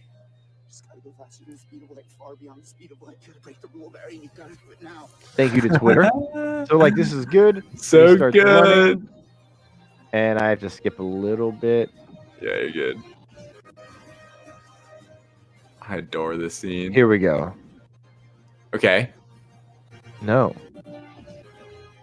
Oh, they cut it. They cut it out because it's right in this section. Oh, okay. Because there's lines here. Yeah. Future. Write your own future. It's all right now. Yeah. There's lines before this. But as he says that, there's another Flash that runs by, turns his head, and looks at him, and keeps running. And he says, you can write your own future. You can write your own past, or whatever it is. Right. And I think it's the Reverse Flash. And I think it was teeing up a Flashpoint movie. Yeah. David, final thoughts on Snyderverse, or have you already said them? I mean, I enjoyed it, guys. I got comments. We got comments. Yeah, sure. So, you have one lined up? Oh, I don't have a comment lined up or anything. Okay. Terry said that, Snyder Cut Justice League just wasn't for him. He's okay with that. Some good things, some not. Steppenwolf was the best thing in the movie for him. Interesting that Steppenwolf would be the best thing in the movie for you. I think it would be maybe the biggest point of improvement, but I'm surprised that'd be like the best thing to you. Okay. So let's see. He also said it didn't feel like a 4-hour movie, which is a good thing. And I agree. The pacing is beautiful in this movie. It was good that they made reference to the Lancers not having a presence on Earth, which is weird that they also made a reference to no Kryptonian. And everyone's like, how would they know about there not being a Kryptonian? But the mother boxes obviously tell them stuff, which I don't know how people missed that plot point, but it is what it is. Where is it? Plain and simple. This is from Alfred. Alfred Pennyworth, actually. Plain and simple, Snyder understands comic books where I like the first Justice League, but the story did not make sense with those parademons and, and Steppenwolves. The bank scene was the same in both movies, except talking to the little girl at the end, which is interesting that he mentions that. Why would you cut that out of the Justice League? That was a heartful moment between Wonder Woman and a little girl, and they just cut it out. You mean they cut it out for the Snyder Cut? No, they added it into the Snyder Cut. Why would you cut it out of the Justice League? He doesn't talk to the little girl. In the bank scene, Wonder Woman talking to the little girl. Yeah. He talks to that little girl, and I'm like, oh my God, like, did he reshoot this? And I was like, wait, there's no way he reshot this. That was there the whole time. Why would you cut that? Yeah. Why would you do this? Warner Brothers, what the frack is going on with you, man? The movie was amazing, but I felt like a few of the jokes from the other version would have lended itself perfectly. Which I will admit that the humor in the Snyder Cut was good, and I can tell where, how they blended it in the Justice League decently well. It's like, okay, well, you question, was all of the jokes put in here by Joss Whedon? And it was hard to tell. And now you see which ones were originally there, and they land so. My favorite one is like, so Wonder Woman, huh? She you think she is into like younger guys? Yeah. Barry, she's 5,000 years old. Every guy's a younger guy. And it's like, oh my God, that's brilliant. Like, it's deadpan. It's like Abbott and Costello. And then another one, it's like, wait, you have a satellite? I have 6. Oh, right. Like, gold. And as a fan, David, I'm going to wrap this up. You should watch on HBO Max, I do believe it's there now, Justice League, the animated series. Yeah. Because the Batman being the fish out of water thing is a consistent plot point in all of the Justice League. But in the show, you find out why he's really there. And that's a hopeful wish list on the Snyderverse. Would we get to see a little bit more of Bruce Wayne being like, listen, I may be just a human, but I can take all of you down because I have a plan. That's one hope that I would have had for the Snyderverse going forward. Yeah. We're going to take just a brief, 60-second break. We'll be right back. We're going to do a quick transition, get the graphics ready. We're going to pay that was my Jeff Goldblum impression.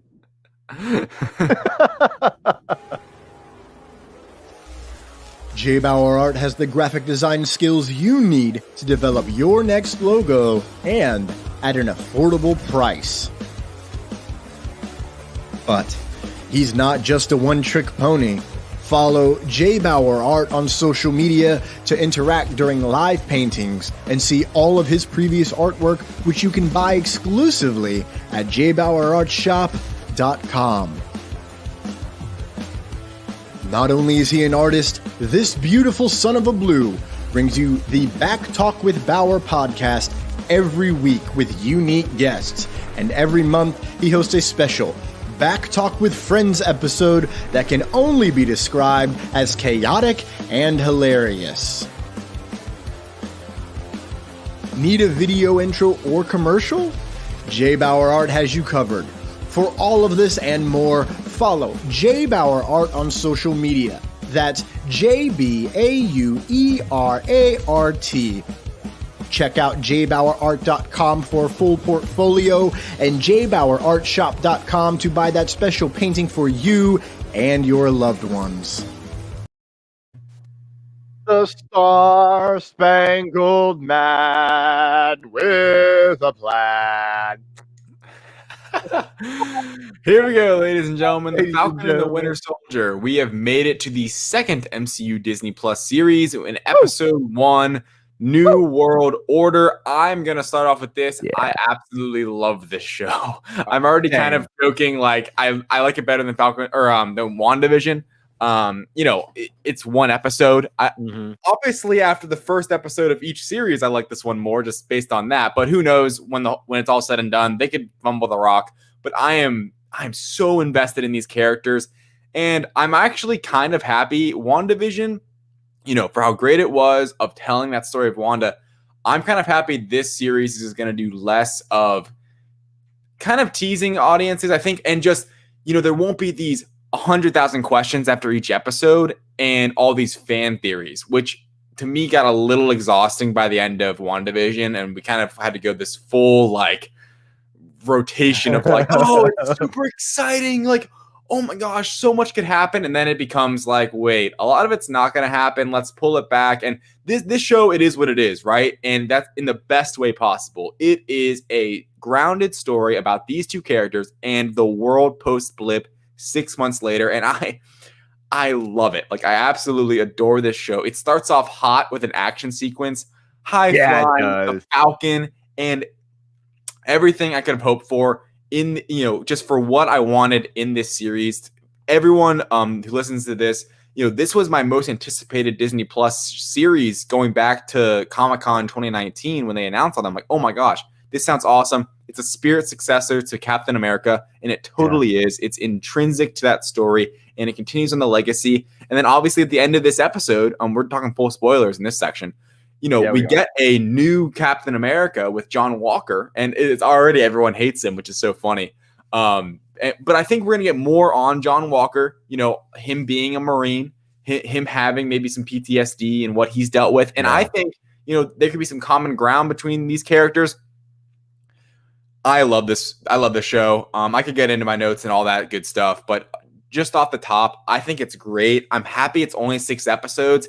This is just for me personally, some completely subjective. This is so much more my speed than WandaVision and my taste. And what's funny, Thomas, is boom, like we were watching it Friday, me and Jasmine, and for her, it's like not begrudgingly, but kind of like not that interested. Like, yeah, I'll watch it with you, but like I'm not like really honed in like she was with WandaVision. And to her, it's so funny, just like the differences, because to her, she's like, I was asking her like, oh, where would you rank WandaVision like in the MCU? She doesn't have a list or anything, but like, around what? And she's like, oh, I'd have it like at the top. And I'm like, better than Endgame? And she's like, no, but like I'd have it in like in that tier. Like to her, it's like WandaVision and Endgame and Infinity War, and me, I'm like, it's in the middle, but different strokes for different folks. Like I put WandaVision up that high. Yeah, it's so does to me. Matt Remke, who was on this podcast for the direct.com, he has it, I think, or ish, at least top 10, top 6-ish. Like, in me, I have it like 15. And I still really enjoyed WandaVision. I'm not going to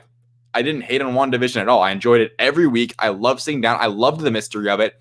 This is just so up my alley with the groundedness and the, WandaVision, it was a character study and her going through grief, but it had this sitcom sheen over it. There's no sheen over this show. No, this is what it is, and I love world building, seeing the actual real world 6 months after the blip, stuff that I've wanted to know for months now. We get a little bit of it in Far From Home, Spider-Man, but even then, that's more a story about Peter, about Mysterio, about him moving on from Iron Man, less about like adult problems in the world, such as, Sam Wilson just trying to get a loan to save his, his family's boat in the house. Yeah. And seeing, I loved about this first episode that we don't even get Bucky and Sam in the same we don't get them together at all. And we don't. That's perfect. That's perfect. Set it up. Let us see that they are doing their own thing, that they're not buddies. They had Captain America in common between the two of them, but they were never really connected, right? They were just acquaintances, friends from work. Like, they were never really friends. They were, David, I don't think you've made it this far, workplace proximity associates. yeah, right. Literally. And I mean, like, just kind of jumping to it, I think seeing Sam dealing with family issues, knowing that, his sister, his nephews, they stayed for those 5 years. They grew up. He blipped back. He's dealing with these issues. He's working for the military. There's Torres. He's still trying to fight the greater good. But at the same time, we have all this deep family issues. At the same time, Captain America, Steve Rogers, gives him the shield, bestows it upon him, says, no, it's yours. And he's like, no, it's not. And he still can't accept that he can be Captain America.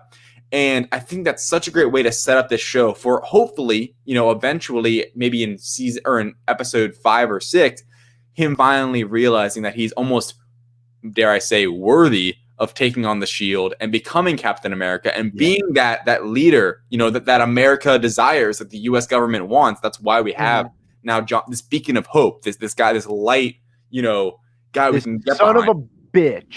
Yeah, this John Walker. Yeah. I'm gonna set him on. I'm just kidding, man. I know him from the comics, so I'm like, right.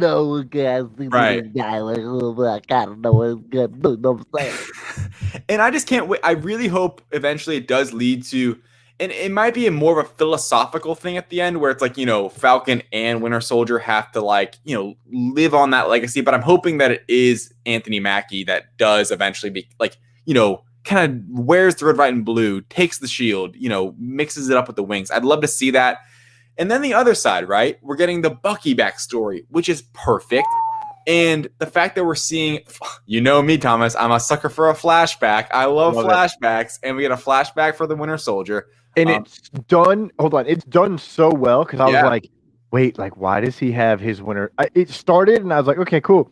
Wait, why has he got the long? Okay, we last saw him. He did have long hair. So I'm like, okay, he cut his hair. He's he's infiltrating around. He's pretending to be the Winter Soldier. Oh, he's got the Winter Soldier arm. And then I realized, this is a flashback. And then it's like, oh no, it's a nightmare. And it doesn't make sense until that scene later on. And I've with Yuri, and I've noticed that some people didn't realize that his picture is the same actor from the flashback. What? That's the whole point. I know. I listened to a couple podcasts and they just mentioned it, and I was like, it's the same actor.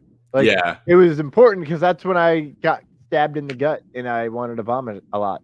Man. I mean, so it was beautiful. Yeah, what a beautiful way to look at a day in life of Bucky, another man out of time who was mind wiped, a death machine for years and years under Hydra and whatever the hell else. And he's in therapy. He has therapy. He's trying to be a person. He's trying to date and go out and be sociable. He's trying to, Well, I wouldn't say he's trying to date. I think he's trying to get himself out there. He's going out. He's going to restaurants. He's not just living in a hole. And if you think about it, Thomas, think back to Captain America, the First Avenger. Bucky was the charismatic ladies' man kind of guy, and we haven't seen that in so long. And the fact that he's cut his hair, you kind of get that kind of vibe back that he's trying to, he's trying to go back. He even says it I was the Winter Soldier. I am Bucky Barnes. I want in the sense, it's him trying to get back to that character he was back in 1940, whatever. And I love that, right? I love seeing him in therapy and the struggle of that and seeing the nightmares and seeing him sleeping on the floor because clearly the bed's way too soft. Well, if you remember, exactly. From Winter Soldier, it's sleeping on a marshmallow. Yeah, and that was a conversation between Wilson and Rogers. And exactly. And that shows the connection between all of them. Yeah, exactly. So once they link back up, at the end of the day, they're war vets, man. They're gonna link up and get along. And if you think about it too, Winter Soldier is Bucky Barnes is dealing with a deep, crazy version of PTSD where he was literally under mind control, right? And it wasn't actually him, but he remembers all of it, like we learned in Civil War. He remembers everyone, which is just devastating. And how do you even live with yourself now? But if you think back to Winter Soldier, Sam Wilson, he had left active duty after his wingman Riley had, died in battle.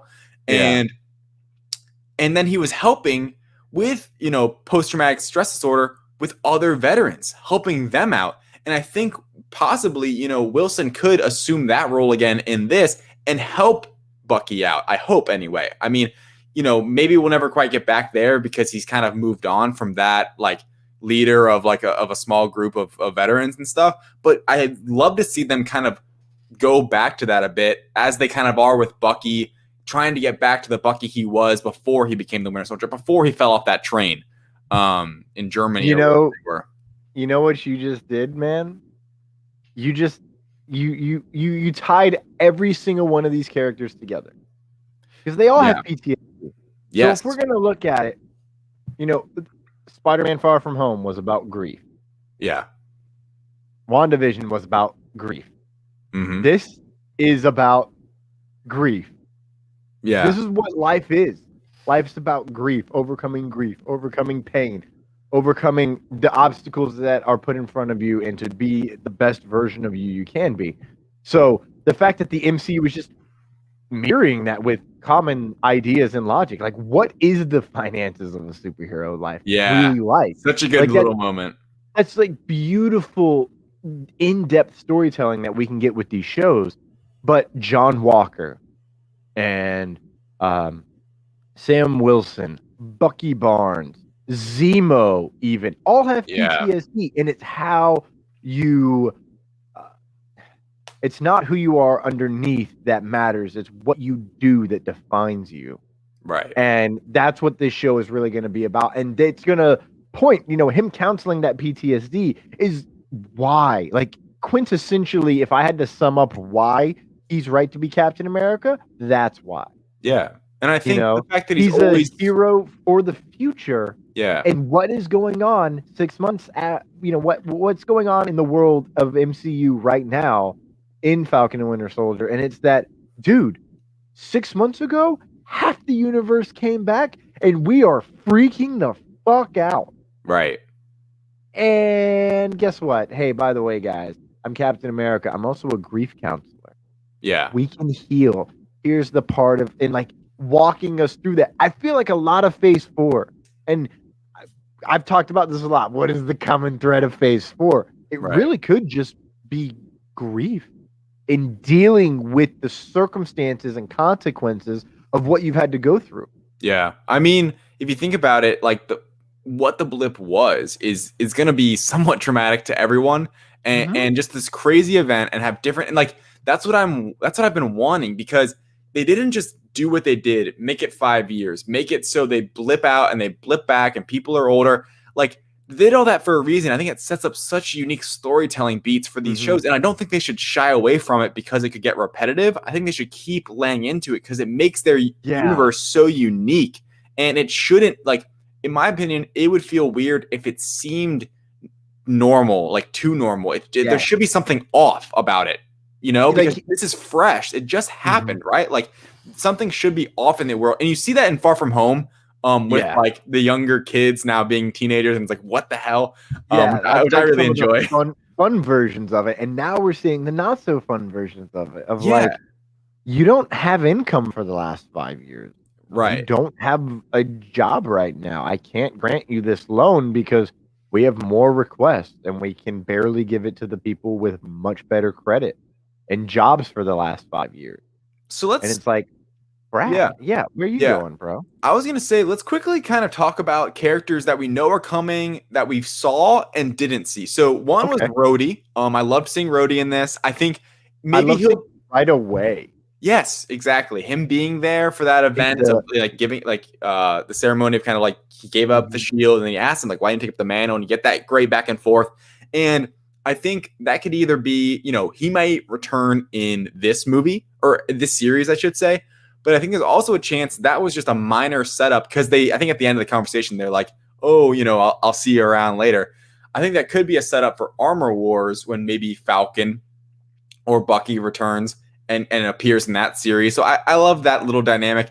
Another one was Torres. Hold on, really quick. Yeah. In that sequence, I found it very interesting that Captain America and Iron Man's best friends, and in battle in recent years especially, and have had their images and their legacies tied to another person entirely as a hero, right? If it weren't for Captain America, the Falcon would not exist. He would have been an ex-military soldier who did it all, but the Falcon would not exist. Yeah. Without Tony Stark, War Machine does not exist. Yep.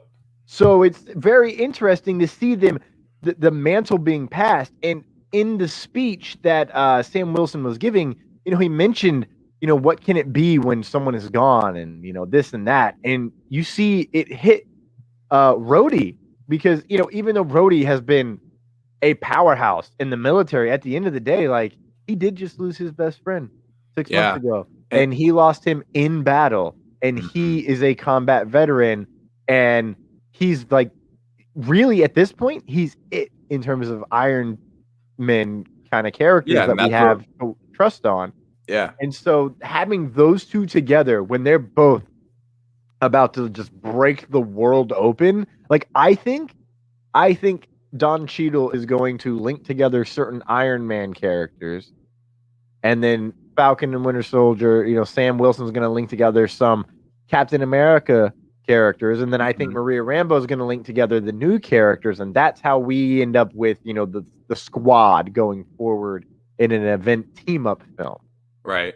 Think about this too, but the connection between Falcon and War Machine is the Falcon's the one who dodged the beam from Vision that ended up paralyzing, Brody. So that's like they haven't always been friends. I mean, now they are. And they're both military. They're both Air Force. Yep. And the first thing that that Wilson asks Tony when they're in. By the way, I love that it even exists. When they're in the hub. Right? Yeah. Isn't that the name of the prison? No, the raft. The raft. When they're at the raft, they he's like, How's Rhodes? And he's like, he'll walk. And he's like, I'm sorry. And he's like, are you? Yeah. And it's like, Exactly. And then he instantly realizes, like, I'm sorry, I'm not. Yeah. Like, yeah. It's really not your fault. So it's, it's so cool. Like how these previous, characters that are gone now, these connections, they're going to thrust us through with this next phase in the MCU and especially be so much more fleshed out in a way, especially as side characters, Bucky and Wilson, we're getting so much more time with them in this show than we ever, not even like, because those movies weren't about them. It was about Steve Rogers, about bigger things, other villains. And it's so cool just to get real time with them, which was what's been teased and marketed and kind of like they've been telling us for a while, but it's like just more of that where, WandaVision was so unique, but it was this weird, like we were spending a lot of time in sitcoms where we're like, what's happening? And we're trying to pick out little parts and we're trying to, just enjoy the show for what it is. But this is just all real world. We're getting so much. And I liked the Torres character introduction, him kind of the guy behind the chair for Wilson a bit. And eventually in the comics, he actually does become the Falcon to Sam Wilson's Captain America, which is really cool. Like, who knows if that'll get to that point. Oh, Torres? Torres, yeah. I happened across that, I think, yesterday, and I was like, oh, really? Yeah. I already liked that guy. Yeah. Cool. Let's make this a thing. Yeah. Like, who knows if we ever really get there, but cool, like, setup, possibility, like, just character, addition. Listen, in this series, in this show, in this universe, after WandaVision, it could be the secret origin of one first name Torres. I don't even know his first name. I don't know his last name. Yeah, me neither. So one other thing I wanted to point out before we get to the Flag Smashers, which I wanted to speak on a bit, I kind of pulled out the quote that explained what they were up to, was no mention of the Accords directly in this, which we got to mention from Jimmy Woo in WandaVision, which incited, kind of told the audience, us fans, that they are still instilled and active. And it's like, all right, so what's the deal? Like, are they still really what's really happening? Because think about it. Wilson is now working for the military. So there is now another connection where, he is, it's almost as if he has signed the Accords in some sense. Who knows what their state is, but no mention. We don't know if General Ross is going to show up in this. It feels like it would be a natural fit, but I think, so I thought it was just, I think the Accords will pop up later, and I think a lot of fans think that Sharon Carter is actually hiding from the Accords, and that could play into the series. And who knows? Obviously there's a connection there with Zemo from Civil War, but I was just surprised because of obviously Falcon famously did not sign the Accords, and now he's working for the military, and there's just no mention of them when we know just a few months earlier in WandaVision that Jimmy Woo mentions them as if they are still active. They're still a part of the process. Well, on that, there's actually two mentions, two references, if you will, that kind of really point towards where we stand in terms of the Accords. Number one is at the very beginning, they're talking like, we got to do this, we got to do that. And he goes, yes, I understand. I fly in, you stay out. You're not involved. No treaties violated. I think that's more of a reference. That's a reference to having treaties with Libyan government and stuff like that, Libyan airspace and what have you. But I think it also points to the fact that he's allowed to do this thing, and he's not going to get in trouble either. Right. You know, he's sanctioned to do this. And they mention later on in therapy, the second one that's important to this is Bucky has been pardoned. Mhm. I'm assuming Sam Wilson has also been pardoned, and anyone involved at the end of Endgame has received a full pardon, Yeah. is my guess. It seems that way. And that means because they've received a full pardon and they were there to help fight, just like Black Widow said, you won't put us in jail because when you need us there to fight, we'll show up. Boom. Well, I love the little lines when they sneak together like that up there. That's the end game. Yeah. I love that how they link that shit together right there. Yep.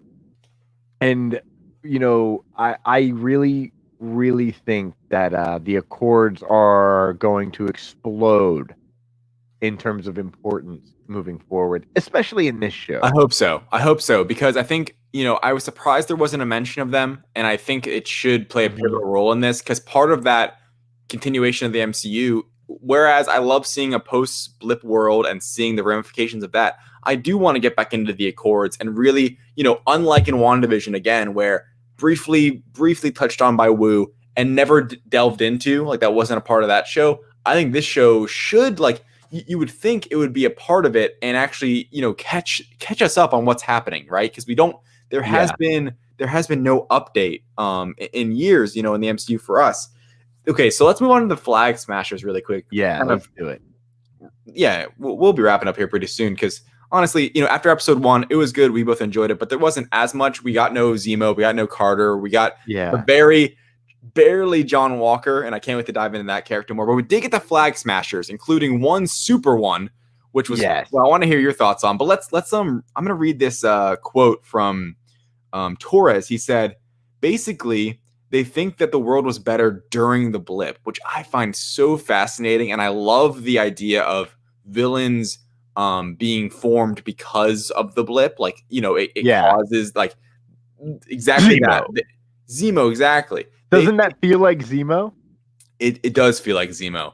And I don't, you know, I'm curious what the connection is, but you know, these people, they want a world that's unified without borders.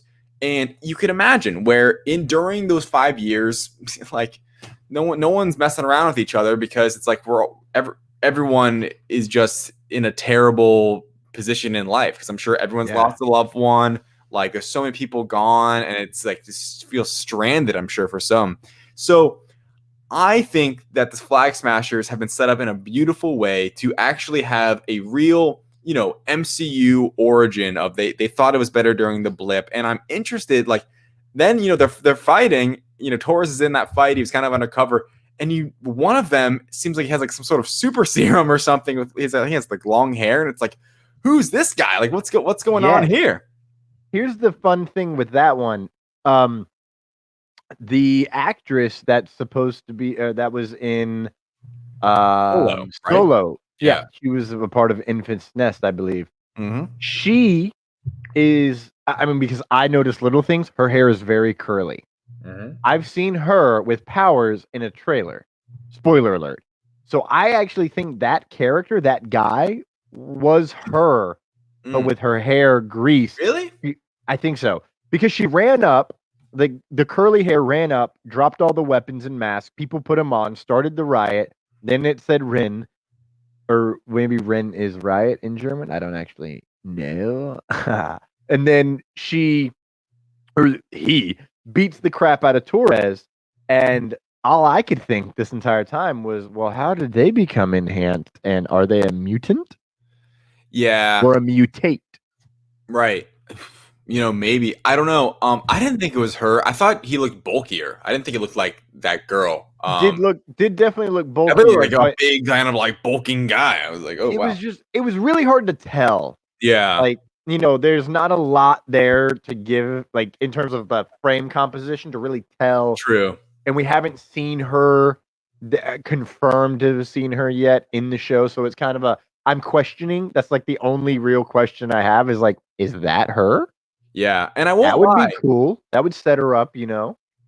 just for this show, I think the Flag Smashers, they got set up in a really well, and they really got set up in a good way, with being, set up in that 5-year gap. Like that's when they became, that was their origin, which is good for this sort of show. Yeah. But I am more interested, I think, in the John Walker piece, and what the, how this ends for Wilson and Bucky. I wanted to see those characters develop in this, which is a great, like, that's what you want, right? You don't want to have to be reliant on some cool villain or like, some cool group. Like they're just kind of like candy to me. Like that's interesting, but the meat, of this show is going to be seeing these characters, really learning about them and seeing how they're living in this world and can move on, And I think, like you just said, it's earlier, it's similar to Wanda. It's a totally different, set of circumstances, but it's similar where she just had to learn to move on and take up the mantle of Scarlet Witch. And we don't know what the end of this series will give us with these two characters, but hopefully in some sense, it'll be taking up Captain America. And I'll have to go on. I bet John Walker's not that bad. I bet in this show, he'll ultimately be like, not that bad of a guy. I kind of hope that anyway, because he's set up as this stupid villain where it's like, of course, this pawn of the government, like no one's gonna like him. I kind of hope that the three of them can find, common ground as previous military veterans and have gone through, seen a lot of shit, and they can kind of connect in that way. And maybe like by the end of it, he's not a villain. I love that, bro. Really quick, I love that idea. Yeah. When they came out and like, it's your new Captain America. Yeah. Everyone's like, "Are you kidding me?" And I was like, "Oh, okay. You're calling John Walker Captain America. That is okay. We're getting like his origin now, is what it feels like. Like in the next episode, we're gonna get a little bit of John Walker background view, the propaganda."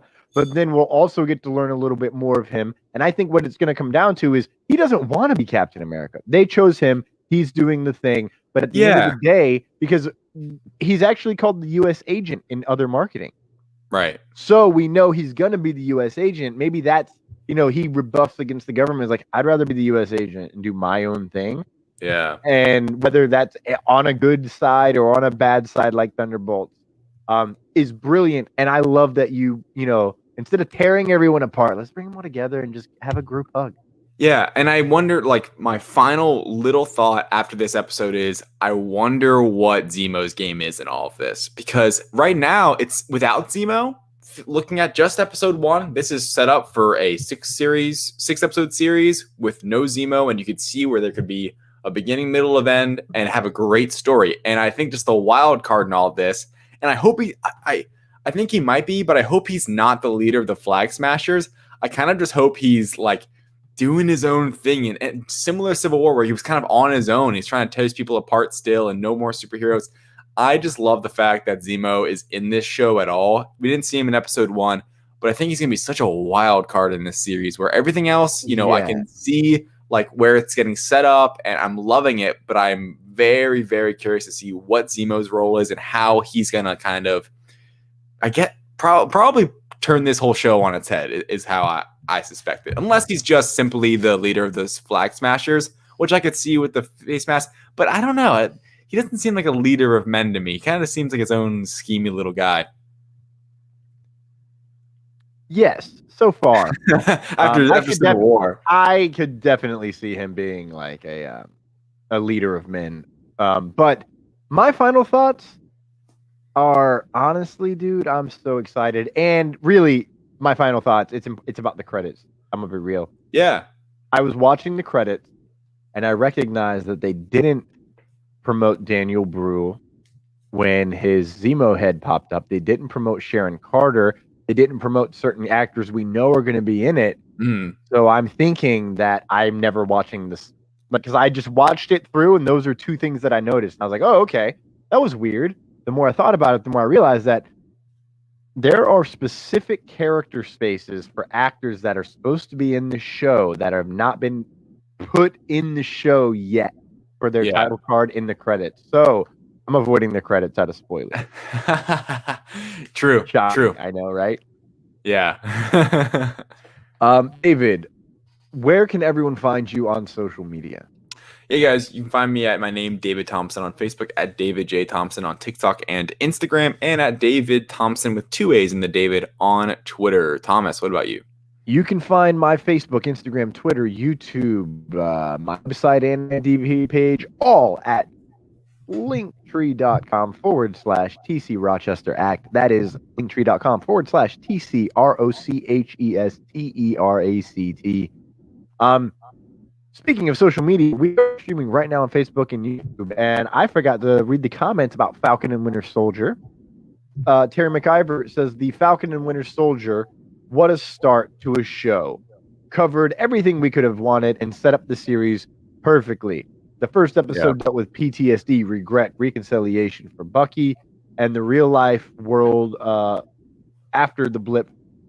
His continuing of his unpaid job and a new threat in the Flag Smashers. Randy Stewart says it also grounds it more in reality. And then Terry McIver says that his first thought upon seeing that enhanced was perhaps it was Omega Red. Next week, ladies and gentlemen, we'll be on a day in the week. I don't know which week. Probably Monday. I think that's the only day off I can guarantee next week. As of right now, because I'm scheduled for 6 straight days. Fun. So next week we'll be covering Falcon and the Winter Soldier, episode 2. Maybe we'll be back to the news. Maybe we'll have something else to watch. Who knows? Probably the news.